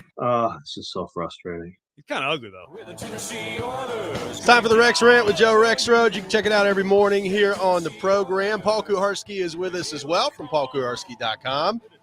Joseph, the floor is yours. Yeah, thank you. So Your rant supervisor is That in. was for Kuharski being here, not for the people were clapping, not for the Rex rant. Well, Kuharski is going to help with this rant I'm sure I am. because this is a setting the record straight thing. Okay, now I got a little triggered yesterday. I apologize, chasing Big Joe. I called in and started screaming at him, and it's like, whoa, this Long is not fuse. Stilly. Yeah, long fuse. So Please call him Still Billy. Still you Billy. speak of him. Yeah. Still Billy. My bad. So, and by the way, Still Billy, the dad. Yes. Congrats, Still Still Billy. can't get my head around it. Congrats. Hope everybody's well. Coming back to work too soon. Mistake. All right. So let me set up the situation here again quickly. This is yesterday a texter. We're talking about John Robinson and the AJ Brown trade, like we've talked about a million times. We'll talk about a million times more. Someone texted me, basically, I don't have it in front of me, but it was like, it wasn't John Robinson, it was Amy who traded AJ Brown. And I said, well, that's silly. And then chasing Big Joe, and Big Joe in particular, took umbrage with this and basically said on his show that, like, anybody who thinks it wasn't Amy Adams Strunk who traded him doesn't have a clue about the Titans. So I got triggered by that, and I'm texting them F-bombs. I called him, Joe from Nolensville. We started screaming. But now I want to talk about it with Big Joe unable to respond to me until later. So here's the thing. This is a setting the record straight situation, just to be clear on this, okay? John Robinson made the trade. John Robinson had the conversations with the agent. John Robinson thought something was done. John Robinson found out it wasn't. Of course, he's talking to his owner through this. So, like, anybody who, like, there is the other side of this, which is, like, seriously, like, Amy is blindsided by this trade on draft night or something, right? No one's saying that. But John Robinson did all this stuff and was communicating to Amy the situation. She's not talking, she's not talking to the agent.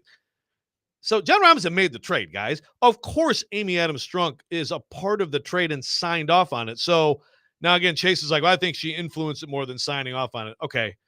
The information I have, and you help me out, Paul, is that we should definitely not take this off John Robinson's record. That's a trade that he made. It's a move that he made. He got upset about things that happened along the way. And also, it's interesting to me, and I'm certainly not accusing Big Joe of this, but right now John Robinson is up for the Jets job, and it's just funny to me. I'm sure it's coincidental, but it's like all of a sudden we're going spin zone on it. Really wasn't his fault with AJ Brown. You know who benefits most from John Robinson getting the Jets job other than John Robinson? Amy Adams Strunk. Thank you. Now I'm just saying, like, we don't need to spin zone this crap. John Robinson, it's on his record. It's a huge part of why his tenure failed, and that's also the Traylon Burks drafting. So you help me, PK. Listen, Tell me what you know. She may be a bad owner, but she's not. Look, along the way, he's going to her and telling her at some stage of the difficulties he's having with AJ Brown. But he's the one that's saying, look, I think trading him may be the thing. And she's saying, yeah, okay. Like, you've made the case. Go ahead and trade him. She's not saying, well, John, based on what you're telling me, I think maybe we ought to look into trading him. Prompting him to do that. I don't buy that for a second. John Robinson was pleased that John Robinson had a fight with AJ Brown, but basically boiling this down. And his conclusion to the fight was to banish him. And they were, look, this is, I can say, I can't speak to like the exact conversations Amy Adams Strunk had back and forth, but I can speak to, I mean, there were people, John Robinson had conversations with other people in the organization who didn't view it the same way he did. And he didn't view it because Amy Adams Strunk told him to view it that way. That's how he viewed it. And it's clear that John Robinson was on one side of this and Mike Vrabel was on the other side based on the video of the way that Mike Vrabel stood up and walked away. Someone said that was all him acting. Someone said that was all Vrabel acting, even though he was told. So he needs to stop coaching and go. Well, how was he totally? How was he totally on board when just a couple months earlier he said AJ Brown will be on this team as long as I'm the head coach? Yeah. Didn't he say like trade over my dead body or he something? Later said traded or I'll cut off my No, he I didn't got say that that. mixed But up. he No, later my bad. said, I can't make a definitive claim here on something that he was asked about because I've done that in the past and gotten burned. Yeah. So he clearly was saying, like, I can't make pronouncements because I've got a GM who could do something different than my pronouncement. So again, He was not happy to lose A.J. Brown. What coach would be? He's got a reliable offensive weapon, and they're trading him for an unknown. right. So just the record is John Robinson traded A.J. Brown. Of course, the owner, Amy Approved. Adams Strunk, approved, had the conversation. At some point, may have said, get him out of here. I'm sick of hearing this crap. That's fine. But like I think what they're trying to say, the way I took it was She basically, instigated it. yeah, like John Robinson's like, no. And he was like, no, get him out. No, that's not what happened, Ridiculous. guys. Also, Joe Dubin said this. Keezer. I believe he's on the phone. Keezer. Hey, Nick. Hey, Nick! Producer the show. Play the clip. Look at him. He's like, can you just press the button? You just press the button. Here you go. He Are pressed the some of button. the writers in town afraid to say anything because they feel they're not going to get an interview? Because I feel like this might be a case. Like Joe, you know good and well, Amy Adams traded A.J. Brown. She's the owner. She's meddling now with the head coach and the quarterback. Did she just all of a sudden start meddling? She meddled with A.J. Brown. She's meddling now with the head coach and the quarterback. So That- she wants Mason Rudolph? I didn't know. don't I didn't think realize that's that. true at all. Listen, Joe, and I know you're a big fan of mine, generally speaking, based on the way you tweet, and you know that I'll say anything. Afraid to get working to get an interview. I've given up. I'm never going to speak to Amy Adams Strunk again. Right. That's the thing. I'm never going to talk to Rand Carthon one-on-one again. No one thinks they're going to get her. Nobody thinks they're getting an interview with Amy Adams Strunk. Nobody in that press room is trying to get an interview with Amy Adams Strunk. So you're out of touch with how the media room works. You should do yourself a favor and stop talking as if you know how it works. You don't. You've never been in there that I remember. So go back to being deferential to the people who are in there instead of pretending you know how the mechanics function. Wow, Karski was even way meaner than I wanted to be today. But I guess that's what happens when you bring in the pink. When you bring in the lefty out of the bullpen. Yeah, I'm tiptoeing around Amy Adams Strunk in hopes of getting an interview where she says nothing. Yeah. Or I could get the Mike Keith treatment. Well, it gets, again, this is just the general.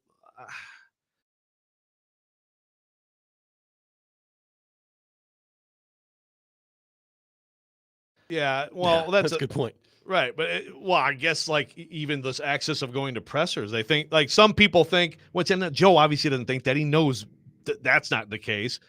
But like that, if you do anything critical at all, you're out of here. Kick him out. Anything How many critical at times all, would I you just- be kicked out? You'd be kicked out every day. My story this morning is Rand Carthon making the roster worse since he took over. Yeah.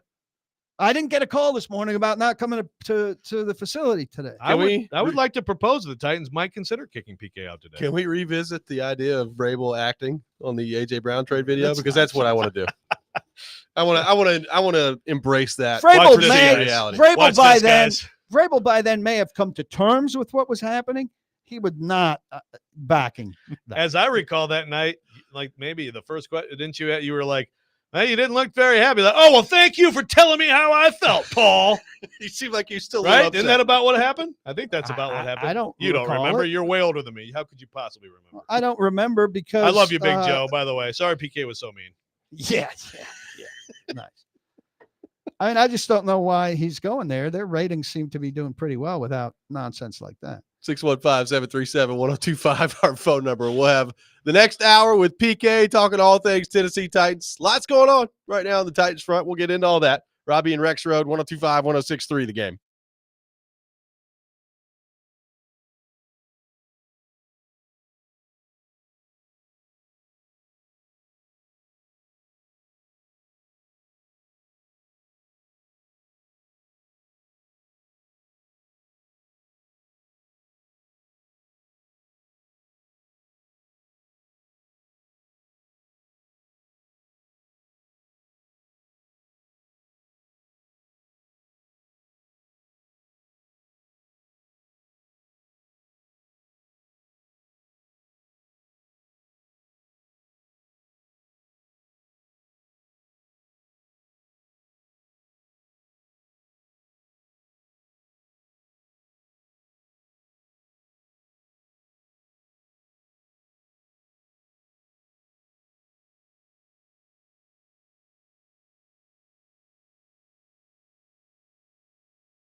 when you're talking about the Titans.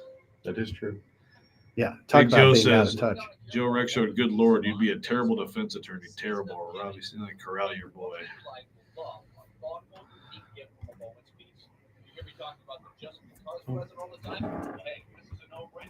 That's the only camera that's available, Chief.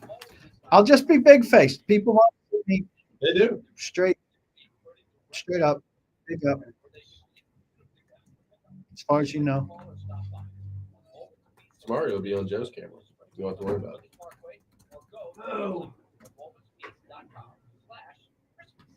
I mean, people. Joe is too good to work the next 2 days. You do take a lot of like long weekends, and you I attend do? attend a lot of NFL games as a fan. Yeah, that has You're been. very fanish. That has been. I know. Are you getting those tickets free from these teams? Big Lions.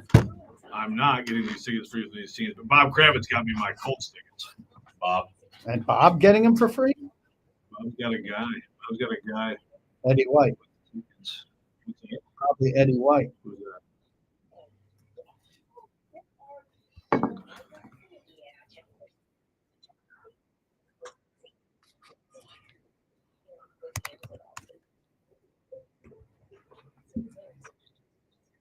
Yeah, the Bears tickets will be good old Stub Hub, or maybe Vivid seats. I'm sure it'll be in high demand. Well, with Detroit fans, Yeah, actually. they actually. I mean, they've been like even the nosebleeds are like 200-ish. So I'm hoping plummets.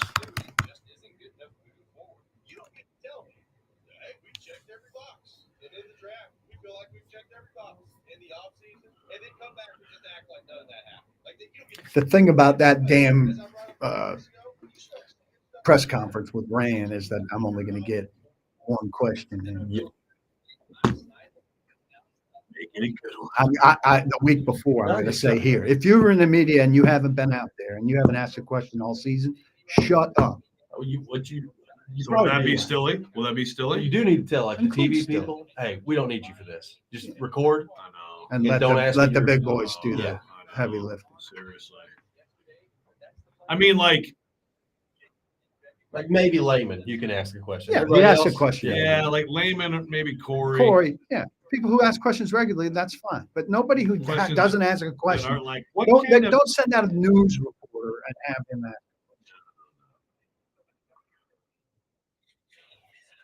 Quite frankly, I don't need a Chris Harris questions.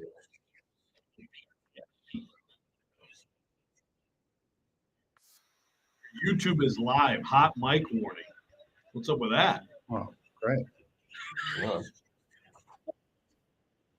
What have we been saying? Well, we just said we don't want anybody asking questions. Let DK ask all questions.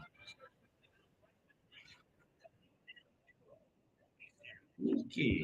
Good job, Joe. Good job keeping the YouTube live. Mics are on YouTube. My mic's not even on right here. Who's in charge of that? The Zoom, probably PK's computer. No, mine's off. Your damn Zoom, PK. Mine's off. Getting in some Stand baseball. back. There's a hurricane coming through. Mine's off. It is that time of the week, PK. With us for the next hour, we're talking all things Tennessee Titans. Take your thoughts on our phone and text lines driven by WilsonCountyHyundai.com. PK, we brought up the change at quarterback going to Mason Rudolph this week. I'm interested to see what Brian Callahan has to say today on that front in terms of what it means for the long-term part of this, the rest of the season. Like, is he going to say today Mason Rudolph is starting the rest of the year? Is he going to be willing to commit to that? Interested to see what that looks like. Beyond that, though, it does feel like this is confirmation that Brian Callahan out on Will Levis. So, your thoughts on that? Have you seen enough to be out on Will Levis? Do you believe Brian Callahan is out on Will Levis? How do you view that part of that as we venture into the quarterback wilderness this week? I don't think it makes a lot of sense to be completely done with him. You never know what happens now. What if Mason goes out and plays horribly? I think public seems to have wanted this, the same public that wants them not to win. So it's a little contrary. I just think overly concerned with pleasing the locker room. I don't know if the locker room is bitching about the quarterback. That's pretty taboo territory.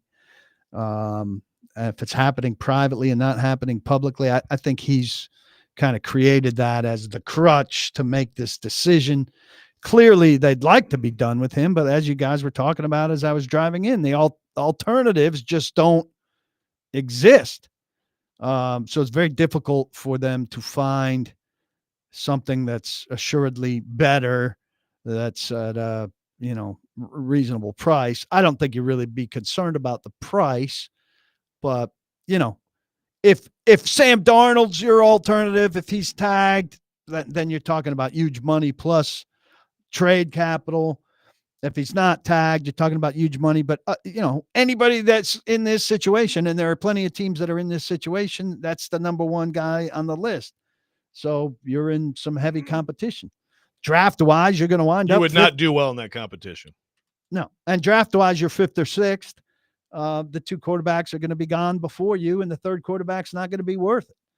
So, they've got some big work to do. And Brian Callahan coaching a quarterback is going to be preceded by Brian Callahan helping find a quarterback alternative. Real quick break here just for technical issues. Apparently, we've had a heck of a show today. So apparently our mics were live. Is that your fault, PK? But people are also talking about an echo. Nick Key, I think it's been fixed. That's been fixed? Yes. Okay. All right. Nick's a great communicator. He's in there in profile shaking his head. So when PK is on the show, we must just keep our mouths I did shut nothing during the with break. the mics open, but I'm thrilled that what we were talking about is out there. Yes, me buying tickets on StubHub. Yep. Good stuff. I wasn't naming names. Could have been way worse. Somebody over here was That naming was. names. just make sure we're asking the right questions at the end of the year. That's all I'm saying. Yeah.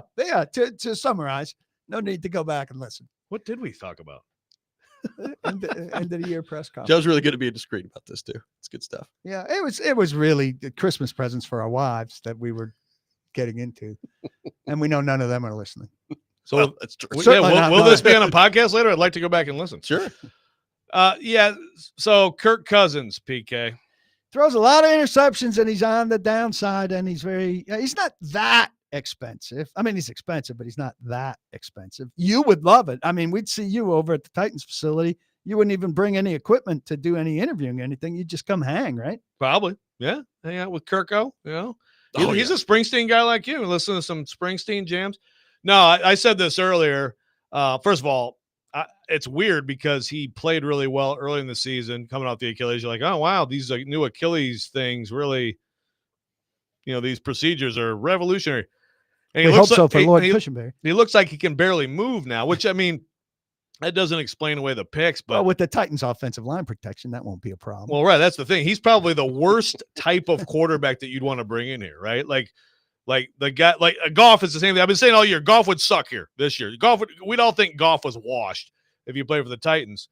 The immobile quarterback who can't even really extend plays very well. Which was Tannehill in his last year. Yeah, but I mean, to a point, but I mean, Tannehill, most of his tenure, Tannehill was way faster, more athletic. In the last year, it got worse. Done. He's still Tannehill in his last year, way more mobile than Goff or Cousins. Well, that's trouble. So I think stylistically it doesn't work. They could say we're investing big resources in right tackle and to a lesser degree right guard, and it's going to be a lot better, and we'll make it work with a quarterback like that because we have such limited options. And not Goff. Goff's not on the market, but Cousins should be. Right? I mean, yeah, and then the Falcons are going to be at $65 million dead money, so they're probably going to try to trade him. What would you have to give up to get Kirk Cousins after he's been discarded with the kind of money? I mean, I think you're signing up for like $37 million in guarantees. I think that's right. A lot of the answers to a lot of these questions are going to be a third. And the Titans are in a great spot of not having a third. Can they really command a third for him? I don't know, a fourth that would go to a third on conditionally. I mean, we're talking about a spot that a lot of people are shopping for. The other thing is, you look at teams with 2 quarterbacks, and look, Blake Bedingfield is not a UT guy. So him mentioning Hendon Hooker in one of the 4 scenarios that he presented. Oh, really? So he's actually a viable quarterback. No kidding. And Jake Browning is another one. But look, I don't understand why teams with quarterback depth would be eager to trade away their quarterback depth. Jake Browning proved that he's a good backup to Joe Burrow. Yep. So if Joe Burrow twists his knee and he's out for a month, why does Cincinnati want to deal away the guy that gives them security for another year behind Joe Burrow? So you'd have to overpay to get that guy away. So you're asking what kind of draft pick it would take for Cousins. I think it'd be expensive to get Jake Browning as well. So then you're weighing, well, do I want to use that draft pick to trade for Jake Browning, or do I want to maybe go up a round and use it to draft my own guy? It's exceptionally complicated. I would agree. They're in a great spot. What we keep coming back to. Yeah, just in an awesome spot here. The free agent options, again, the Darnold stuff, I'll believe it when I see it, if he's available, just based on the way he's played in Minnesota. So other people are jumping immediately to, well, if they like Darnold and they keep Darnold, then they'll trade J.J. McCarthy. Yeah. Again, like, God forbid they have two functional quarterbacks. Right. Yeah. Yeah, I mean, it's one of those things where as you look at the options, there's not a ton that excites you if you're a Titans fan. So then the question becomes, I mean, look, obviously the draft is going to be an option, and we'll see where they end up landing in the draft order and what those quarterbacks look like. But if it is free agency, like, what has to happen? Like, if it's a Justin Fields or a Jameis Winston or whoever, one of these quarterbacks that we know is not been a starting level quarterback in the league that you may have to go with if you go the free agent route here. What's the upside of that if you're Brian Callahan, Rand Carthon, heading into a year where you probably need to win at that point? Like, what's the upside to that, going that route with a veteran quarterback, especially if it's a veteran quarterback that has not proven they can be a starter in the NFL? Well, I mean, the upside for Brian Callahan is getting a guy who's different from Levis and showing that you can frame him better and maximize him, right? That's your challenge. You're not going to get a good one. The odds are very low of you getting a good one. You know, the best chance for you getting a good one is that find a way to get Darnold, and he has a season like he's had for the most part in Minnesota, or you somehow end up at the top of the draft or near the top of the draft. You get Shedeur Sanders, and he is everything that all the people who think he's going to be great is. Outside of those two options, I think you're ending up with somebody that's lesser than what you want, and he would have to shine in quarterback development and show that Levis was just really difficult for him to brand or shape or mold. Yeah, I mean, well, that's the thing right now. I mean, basically, you know, obviously today, I think Brian Callahan probably the most spin possible presser of his tenure, because he's going to, of course, say, "Oh, it's not the end," all this stuff, right, about Levis. And even though never say never. Yeah, never say never. I mean, this is a little bit of, I mean, doing it now to me is a little bit of, maybe I'm reading too much into it, but so the real issue, folks, was the QB play this year. Right? And to a degree, and I'm not right. saying there's not a big chunk of truth to that, but I'm just saying, I mean, I would look still, over there. I'd still go with him if I were them. And I see no upside in going to Rudolph if it's not also a little bit of a telegraph to, hey guys, and this is the problem, and we're done with him. He won't say out loud today they're done with him. Yeah, no, I agree. I think there's certainly an element of that to it, but I can't remember an off season, and maybe I'm naive, and there have been off seasons, hard as it is to believe, where the Titans weren't in the quarterback market. But like, can you remember a time where a team going into offseason needing a quarterback had such limited options? Not a ton. It's crazy. It's and not good timing. They could conceivably scout one of these second-tier bounce-back quarterbacks looking for the next Geno Smith or Baker Mayfield or Sam Darnold. And boy, this market going to love it if they say, you know what, Zach Wilson was in a terrible situation with the Jets. There's one. And he's been, behind Bo Nix, learning from Sean Payton. And we think he's a guy that Brian can mold and shape into a good quarterback for this franchise. I just picked a name out of air there, but I like four or five of those guys. There may not be that many Cougars in the hills, but there are Coyotes. But I mean, I don't think there's anything to be excited about. Hardly anything to be excited about. And if the Titans are trying to sell a move like that in the offseason, boy, is it going to be a brutal offseason. And again, I say be hopeful about nothing this offseason in terms of player acquisition. They've not proved. That's right. Let's head to our 1025 The Game phone line, driven by WilsonCountyHyundai.com, and welcome in William to the program. William, good morning. Thanks for calling in. Good morning. I have a question, Paul. It's more about the locker room. Now, does the players really get impacted or like bothered by like stuff they see on social media? Like times you've been in the locker room, have you ever maybe witnessed that? And another thing I got to say is, veteran quarterback wise, I would think maybe like Justin Fields, and I was just calling to see what y'all thought about it. Yeah, thanks for the call, William. Appreciate it. I mean, Justin Fields is worth considering. Some guys get bothered by social media. Some guys understand how social media works. Some guys don't look at social media. Jeff Simmons is pretty conscious of everything that's on social media, and he lets it bother him in a way that you would think a guy of that stature would not, and you would hope he would not, but he clearly does and bristles at it. And I think that's a problem. Paul Karski brought to you by Moments Peace Salon and Day Spa and Parman Energy. Visit parmanenergy.com, your one-stop petroleum solution. We'll continue to take your questions for PK, 615-737-1025. More coming up next. You're listening to Robby and Rexrode, 1025, 1063, The Game.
Welcome back in, Robby and Rexrode, 102.5, 106.3 The Game. Taking your thoughts on our phone and text lines driven by WilsonCountyHyundai.com, 615-737-1025. Taking your thoughts for PK. So it looks like the Will Levis era over with the Tennessee Titans. We've laid out some options with the free agents that are out there. None of them sound overly exciting. There is the draft to also consider as well. I want to get back to the Brian Callahan part of this for just a second. So Brian Callahan was brought in, and one of the things he was tasked with was to work with Will Levis, develop Will Levis, and we're 14 games into this thing, and he's done. Kind of feels like the Will Levis part of this is over. Now, the answer may just be, you know what, you can work with him all you want, but he's not good enough to be a high-level starting NFL quarterback in this league. And that is what it is. But I'll ask you, PK, with this going the way that it looks like it's going right now, what do you think this says about Callahan, if anything? And what does this say about confidence level in him with the next quarterback should the Titans decide to draft one this offseason?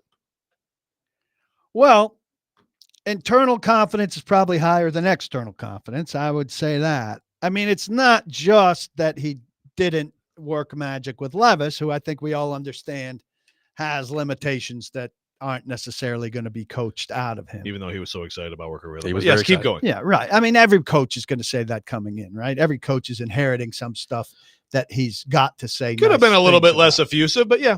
Right. Well, Marcus Mariota is not a Mike Vrabel type personality by any means. If Mike Vrabel's picking the kind of guy he wants to be his quarterback, it's not going to be a guy with Marcus's traits. And he came in effusive about Marcus Mariota. It's just how it works. Nevertheless, I think separate of that, to me, the broader concerns about Callahan, I mean,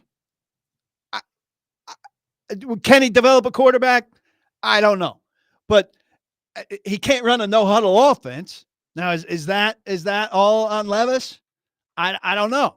But, I mean, his offensive coordinator basically said, well, we do it 5% of the time because we need to have a really clear picture and everybody needs to get lined up and the offensive line needs to communicate. Well, yeah, that's what every team in the league is able to do when they run a no-huddle offense. Yeah. So that concerns me, right? The inability to not get delay of games too regularly. There are a lot of other things I see happening in Brian Callahan offense that makes me think, boy, this guy's got a lot of homework to do in the offseason to tighten things up on offense around the board. And a month into next season, we need to see a real difference, no matter who's at quarterback, and how this thing runs. And it needs to run a lot better for him to show that he is up for this. Now, I think I have faith that he's a smart guy, that he knows all of this stuff hasn't been as good as it needs to be. And there comes a point where you can only fix so much as it's going on, as opposed to what you need to do in an offseason. I think it's a massive offseason for him, not just in the player acquisition and in the getting whatever new quarterback is there up to speed and ready and in the system and all of that, but in all of these things that I'm talking about. Yeah. And if there's not a market difference in the first month of next season and all of that stuff, then you've got a really big problem. Well, and look, it gets to, he got this job as a non-play calling OC. A lot of people do. So how did the OC do this year? Just the OC. We always look at Callahan because it's quarterback and it's play calling, but how's the OC? We don't know, really. Yeah, right? but I mean, but some of the things you're talking about, I would think might be related to OC Yeah, performance. and I think the OC may be fairly or not a fall guy here. Colt Anderson's definitely out. I think there will be more staff changes than that. And if I'm looking for who, I think Nick Holt probably the best candidate for next on the list. Don't you think? I mean, I think that it just the overall dysfunctional offense that we saw at times, which isn't just explained away by QB play. And a play calling head coach, like the management of the offense. I agree with you. The tightening it up stuff is the kind of things that person would be doing. So I think you raise a very fair point. Way to stay on brand. You can put that on a billboard. Is Colin Shelbyville in our Final Four in fantasy football, Robbie? Yes. All right. Well, he wants to know about Mason Rudolph. I took a beating there. He Just would a beating. Well, you and I are playing for 5th place this week, so Yeah. it's a big matchup. Big matchup. Mason Rudolph. I this idea of Mason Rudolph coming back compete for the starting. Mason Rudolph's a Mason QB Rudolph too, is not man. a He's star. a backup quarterback in the NFL. I mean, he says I'd rather have Rudolph over Jameis Winston. Okay. I mean, I don't think Jameis Winston is near the top of the list of starting possibilities for them either. They're both backup quarterbacks. Yeah. And Jameis Winston is going to Jameis Winston has more peaks and valleys. So are you looking for a curve that goes up and down, or are you looking for a curve that's a straight line? And Mason Rudolph's a straight line. Jameis Winston's up and down. Some Sundays Jameis Winston's going to be like, oh my God. Yeah. And other Sundays he's going to be like, oh my God. Yes. Right. You like that. You're entertained I by am. him. I do like me some Jameis. I can't Well, of stand, course. the eating W's stuff is just more than I can handle. And everybody seems to love Jameis talking now. Outside of his religious element, which I see that he can be well spoken on like matters of faith, I think the guy talks nonsense. So I think he's do freaking people- hilarious, but I'm not do surprised people that your li- yeah. Scrooge ass would say that. No, are people like they like him because he's nonsensically hilarious? Yep. Is that what they I like? think that's I don't think it's always nonsensically. I think sometimes it's very genuinely hilarious. genuinely and intentionally hilarious. Sometimes Intentionally unintentionally. hilarious? Oh yeah, sometimes. Oh, absolutely. I think it's frequently accidentally hilarious. Kim says, you guys are ready to give Levis another year 2 weeks ago, and after one game, that's it. It's over. It's not just No, one. It's not just I one agree game, with Kim. that. I It's mean, not just one game. It's been 3 straight, First off, but 2 straight bad games. I was never ready to give Levis another year. But I will Just let the say, record show. There's that too. in those 3 games, if you're looking for a great Levis window, he threw for like over 9 yards per attempt, which is elite, like beyond elite. If you could get him in a situation where he did that, even on the Jameis Winston curve, you could do worse, but they haven't been able to get him there. But I don't think he's absolutely done. I don't, because of what we're talking about, the alternatives. I think he's on the roster in the next 2 years, unless they go out and get 2 quarterbacks. And I think going out and getting 2 quarterbacks between the finances and the draft capital would be a very hard thing to do. I mean, do they feel fine about him just being QB2? I think he'll handle it fine, right? He'll be a pro about it. He'll be a pro about it. I think he'll pull back a little, the way Tannehill was pulled back when he arrived, But you can never say never, because if he's the backup and whoever you bring in tears his Achilles in week 2, then all of a sudden. Would you rather have next year? Would you rather have Will Levis or Mason Rudolph as your QB2?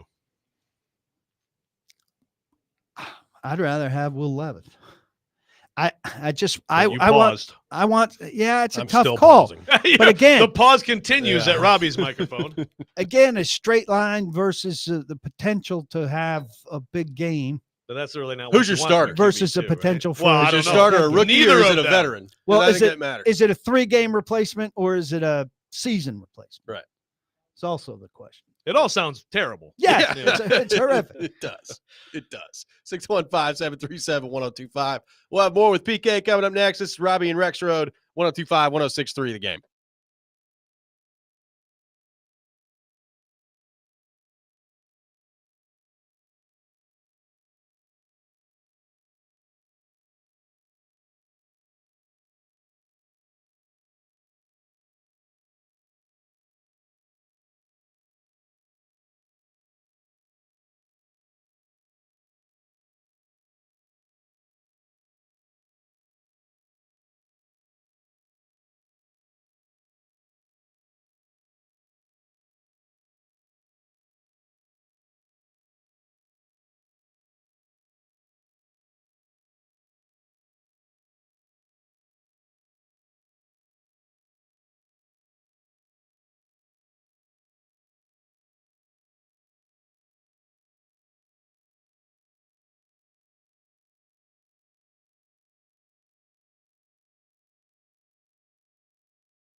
This week's Nashville's best deals from Brewster's Real Ice Cream in Hendersonville. Brewster's offers handcrafted cakes, pies, and ice cream flavors of peppermint Oreo, eggnog, and gingerbread man.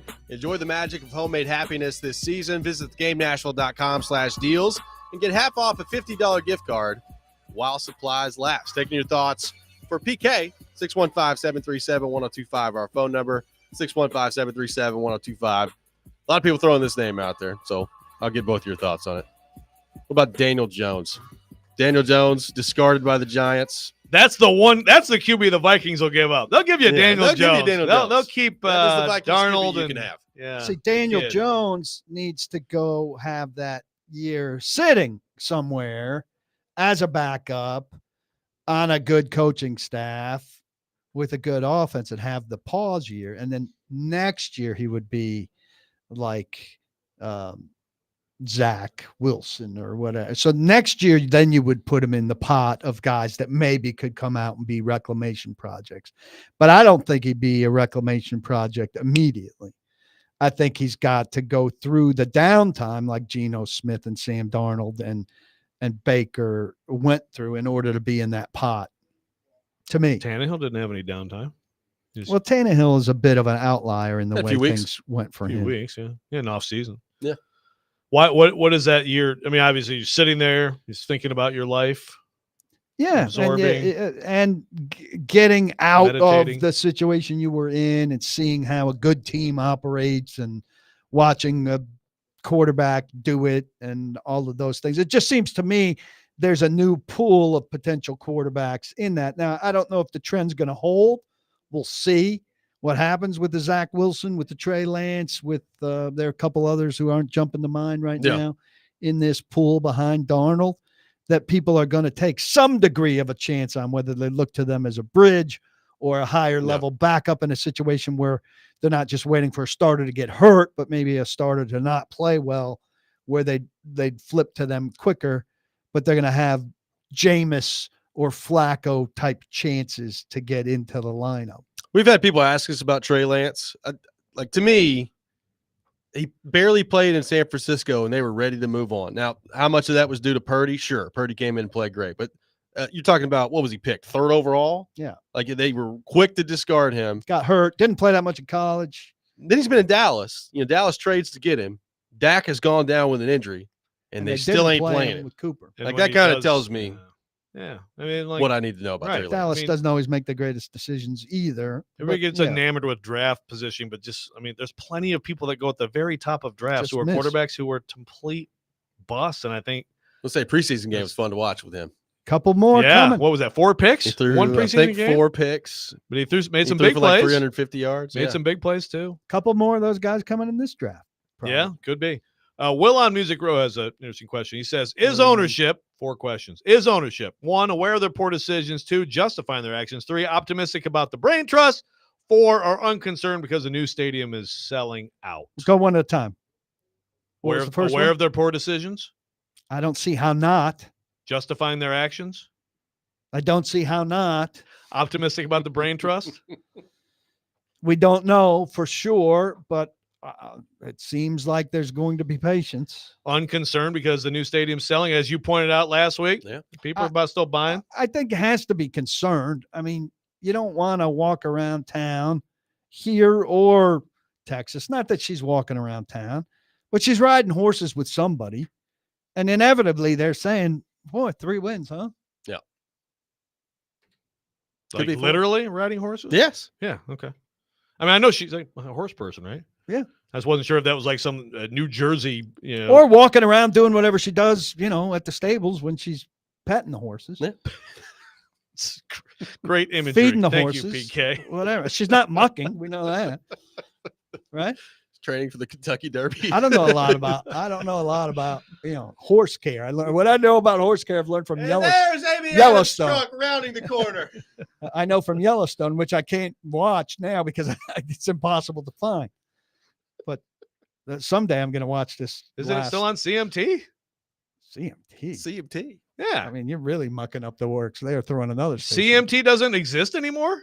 CMT exists. It's Has not- Yellowstone been on Yellowstone's never been on CMT? CMT. Oh, really? Oh, Yeah. Okay. It's a lot of Yeah, you confusion. can as ask to Guess whether show it's on on- CMT. I guess that was Nashville. Sorry. A lot of confusion as to whether Same it's on thing. Peacock or Paramount Plus. My or wife whatever. still watches. Very It's always difficult on to my find. TV. It's always on my TV. Why do I have to have it on my TV? And you'd have to bleep out It's every good. other word. Your wife has CMT. good taste, Seems like kind of a dumb soap except in opera. men.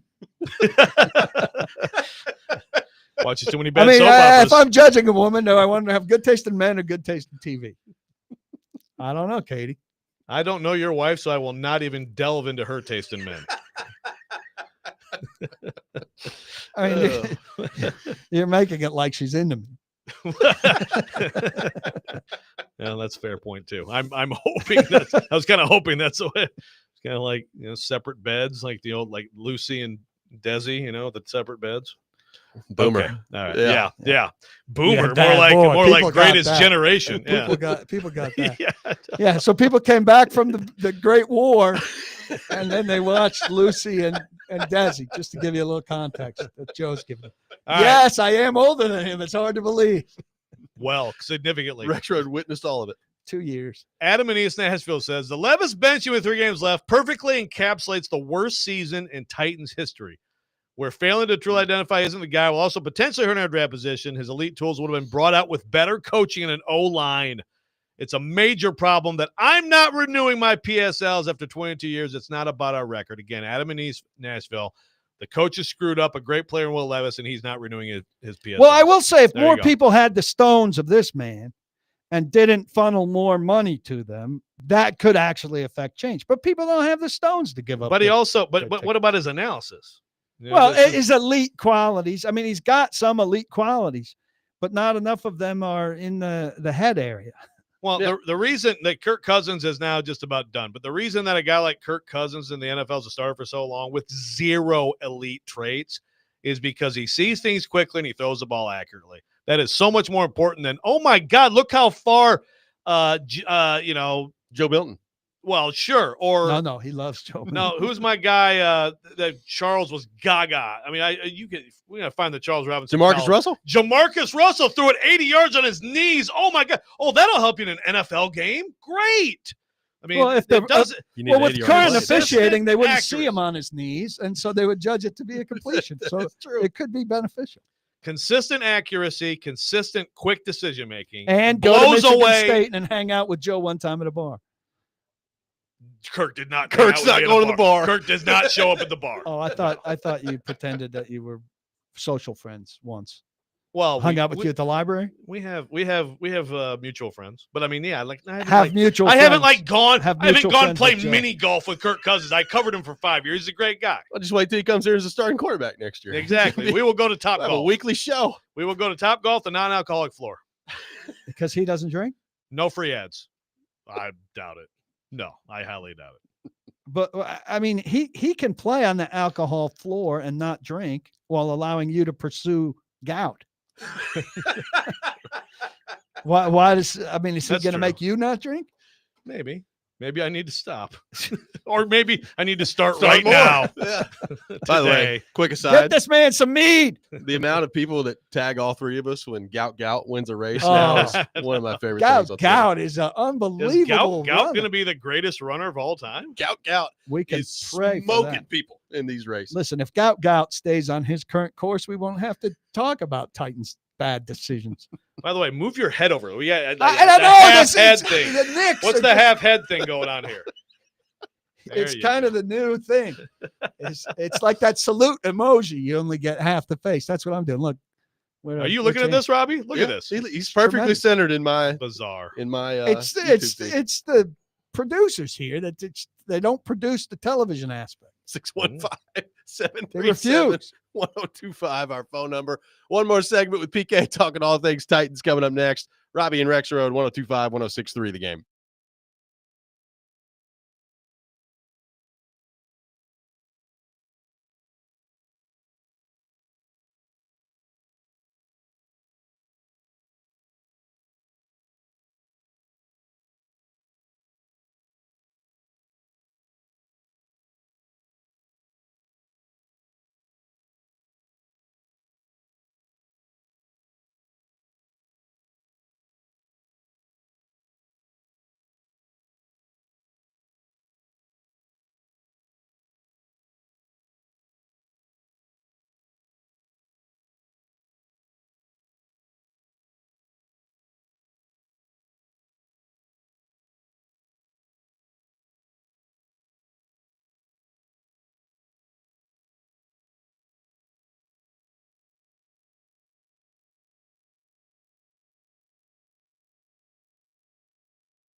Final segment of the day. Robby and Rexrode, 102.5, 106.3 The Game. Paul Kuharski with us. By the way, fret not.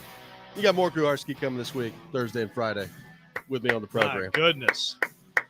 Rexrode finally being replaced. This show goes up in age and down in IQ quickly in the last 2 days of the week. Questionable ethics at the Athletic finally got you Yes. benched. Yes. Our ethical issues. Down in hair follicles, too, the next 2 days. Just me and PK. I got to give myself a Make it haircut work. tonight to get ready.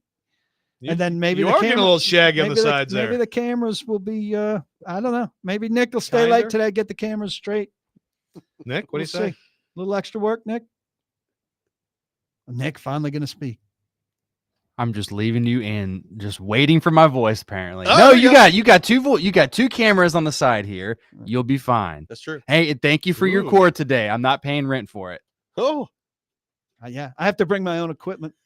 I'll bring my whole podcast setup We tomorrow. don't have a USB-C to a USB-C. Oh my You can't do it the God! show Go now. buy one. That cost you about So $6. expensive. Chase, how about $6 for the USB-C to USB-C cable for guests? You know, you should do the show like he does his post game things, like okay, Robert from Clarksville. Why do the Titans suck? Okay, let me see here. And he just kind of that may have been your worst one yet. Exact- That may have been the It's worst the one. exact same thing you're doing right now with the text line, I know. except good. That was so far from Joe Pesci. I don't even know. Who is that? I don't know. It's, I was it's like trying to focus on the content of the Boston message, Rob. and so I messed up the accent. PK, you had a question you wanted to get to on your personal text line? Did I? Yeah, about if they had a league average quarterback and a Oh, league average right tackle. Yeah. So good how would they much be? better Hi. would this team be if they Hi, had a Mr. league Magoo. average quarterback like Kyler Murray and a league average right tackle? What would they be? My guys are thinking maybe 7 wins now with 3 games coming up. I think, they probably win Chicago, probably win the Jets game, And then maybe win the Colts game. And that's the thing too. It's like it's so hard to do this because one thing then follows the next thing. Teams go into bad situations, confidence loss, everybody's mad, it gets harder. Teams win a couple close games early, and right, and it goes the other way. Yeah, I could make the case that if they had that situation, that they could be like 7-7, 8-6 right now, and playoff in the thick of it. fighting for a playoff. Yeah. bid. And in this it division- sounds miles away because of how bad they are. They're fighting for the number 1 pick, but 2 changes and Yeah, and it could be, yeah. But now, would you be? But would that be? It would be better than this. We could all agree. Yeah. But would we all be saying, "Boy, watch out, AFC"? Probably 'Cause not. The Titans with their No. serviceable. Well, I don't You think know. you'd say it because the Bills to me are just so far. The Chiefs too, but I just convinced the Chiefs are going to lose a close game finally to a good team. But I think you look at the Bills. If you're looking at the Bills as the team to like the distance between them and the Bills, distance between these Titans and the Bills is, light Astronomical. years. Yeah. And the distance between the Bills and this imaginary version of the Titans we're talking about would still be planetary. I would agree. I think like it's easy to, especially early in the year, to point out the boneheaded mistakes. And like if you had league average quarterback play, you're probably winning a couple of those games. Right. So the more complicated part of that is like how much does that change the equation moving forward? You're not beating Detroit with league average quarterback play, particularly if your special teams goes in the tank like it did that day. You're not beating Buffalo with league average quarterback play. What about league average special teams coach? Well, there's that too. But I guess the question is, so is that what we're blaming the whole thing on? Like is Will Levis getting ready to take the fall for all of this? Because to me, if you watch Kind the of. team, it's more than just the quarterback that has problems. Well, right now. certainly Absolutely. special teams gets a headline mention. And I don't think special teams should be let off the hook because it's kind of found its balance recently. Had a nice solid game last time. We talked about Monday. They Right? did. Oh, wow. We're not talking about special teams today. Good outing. I mean, they could play great, not great. I mean, they can't play great, but they could do fine the next 3 games. And this season is still very much about the failures on Agreed. special teams. I mean, Ryan Stonehouse is down 6 yards net on his average. That's completely Yep. connected to their failures to cover. Yeah, there's a lot more, of course. But yeah, look, I think today and this week, is, whether intentional in any way or not, it is saying Will Levis is a big part of why this team is where it is. And also, Will Levis is done. The Titans are done trying to explore whether he can be a franchise quarterback. I'll be very interested to see how Brian Callahan answers the questions, and also the phrasing of your questions. And how I'm watching you. And how they replace him is the biggest thing. Look, so Rand has fingerprints on Levis, but Callahan certainly doesn't. So, Rand's been involved in a collaboration that chose Levis. Now he's going to have, presuming everybody's here, he's going to be the final say on what they do at quarterback next year. And Callahan's going to be involved in that choice. That's the biggest thing of their career.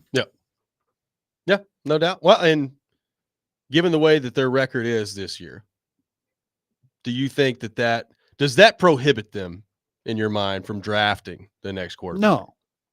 No. I mean, I think it's not unreasonable for a GM to have, and look, I'm not a big endorser of Rand. I expect him to be back. I don't think he's done a good job. But I don't think him having been part of the group that went with Levis prohibits him from making another quarterback choice. And I certainly think Callahan having a hand in choosing one quarterback as a head coach is expected. But Robbie's I guess what I'm asking though is, like, they got to win or they're going to be out next year. So you would think.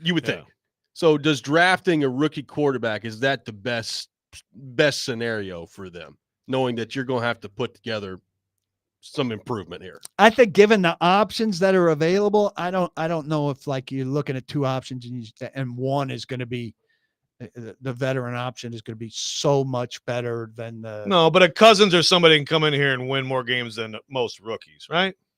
Yeah, plus save you draft capital to address these other things where the draft picks are more likely to help you sooner. So I don't know that it's as big a job preservation thing as it might appear given other circumstances, because there aren't great draft options at quarterback, I don't feel like. Joe, we'll see you on Monday. You're off to enjoy your vacation. I'm going for Notre Dame, Indiana. Don't block the box. I'll call you guys. Be sure to lock your lock. See you tomorrow. PK will be with us tomorrow on the program. We'll be back 6 a.m. Chasing Big Joe is coming up next, and we'll keep you updated throughout the day on what Brian Callahan has to say later today on the quarterback front. We'll be back tomorrow. This is 102.5, 106.3 The Game.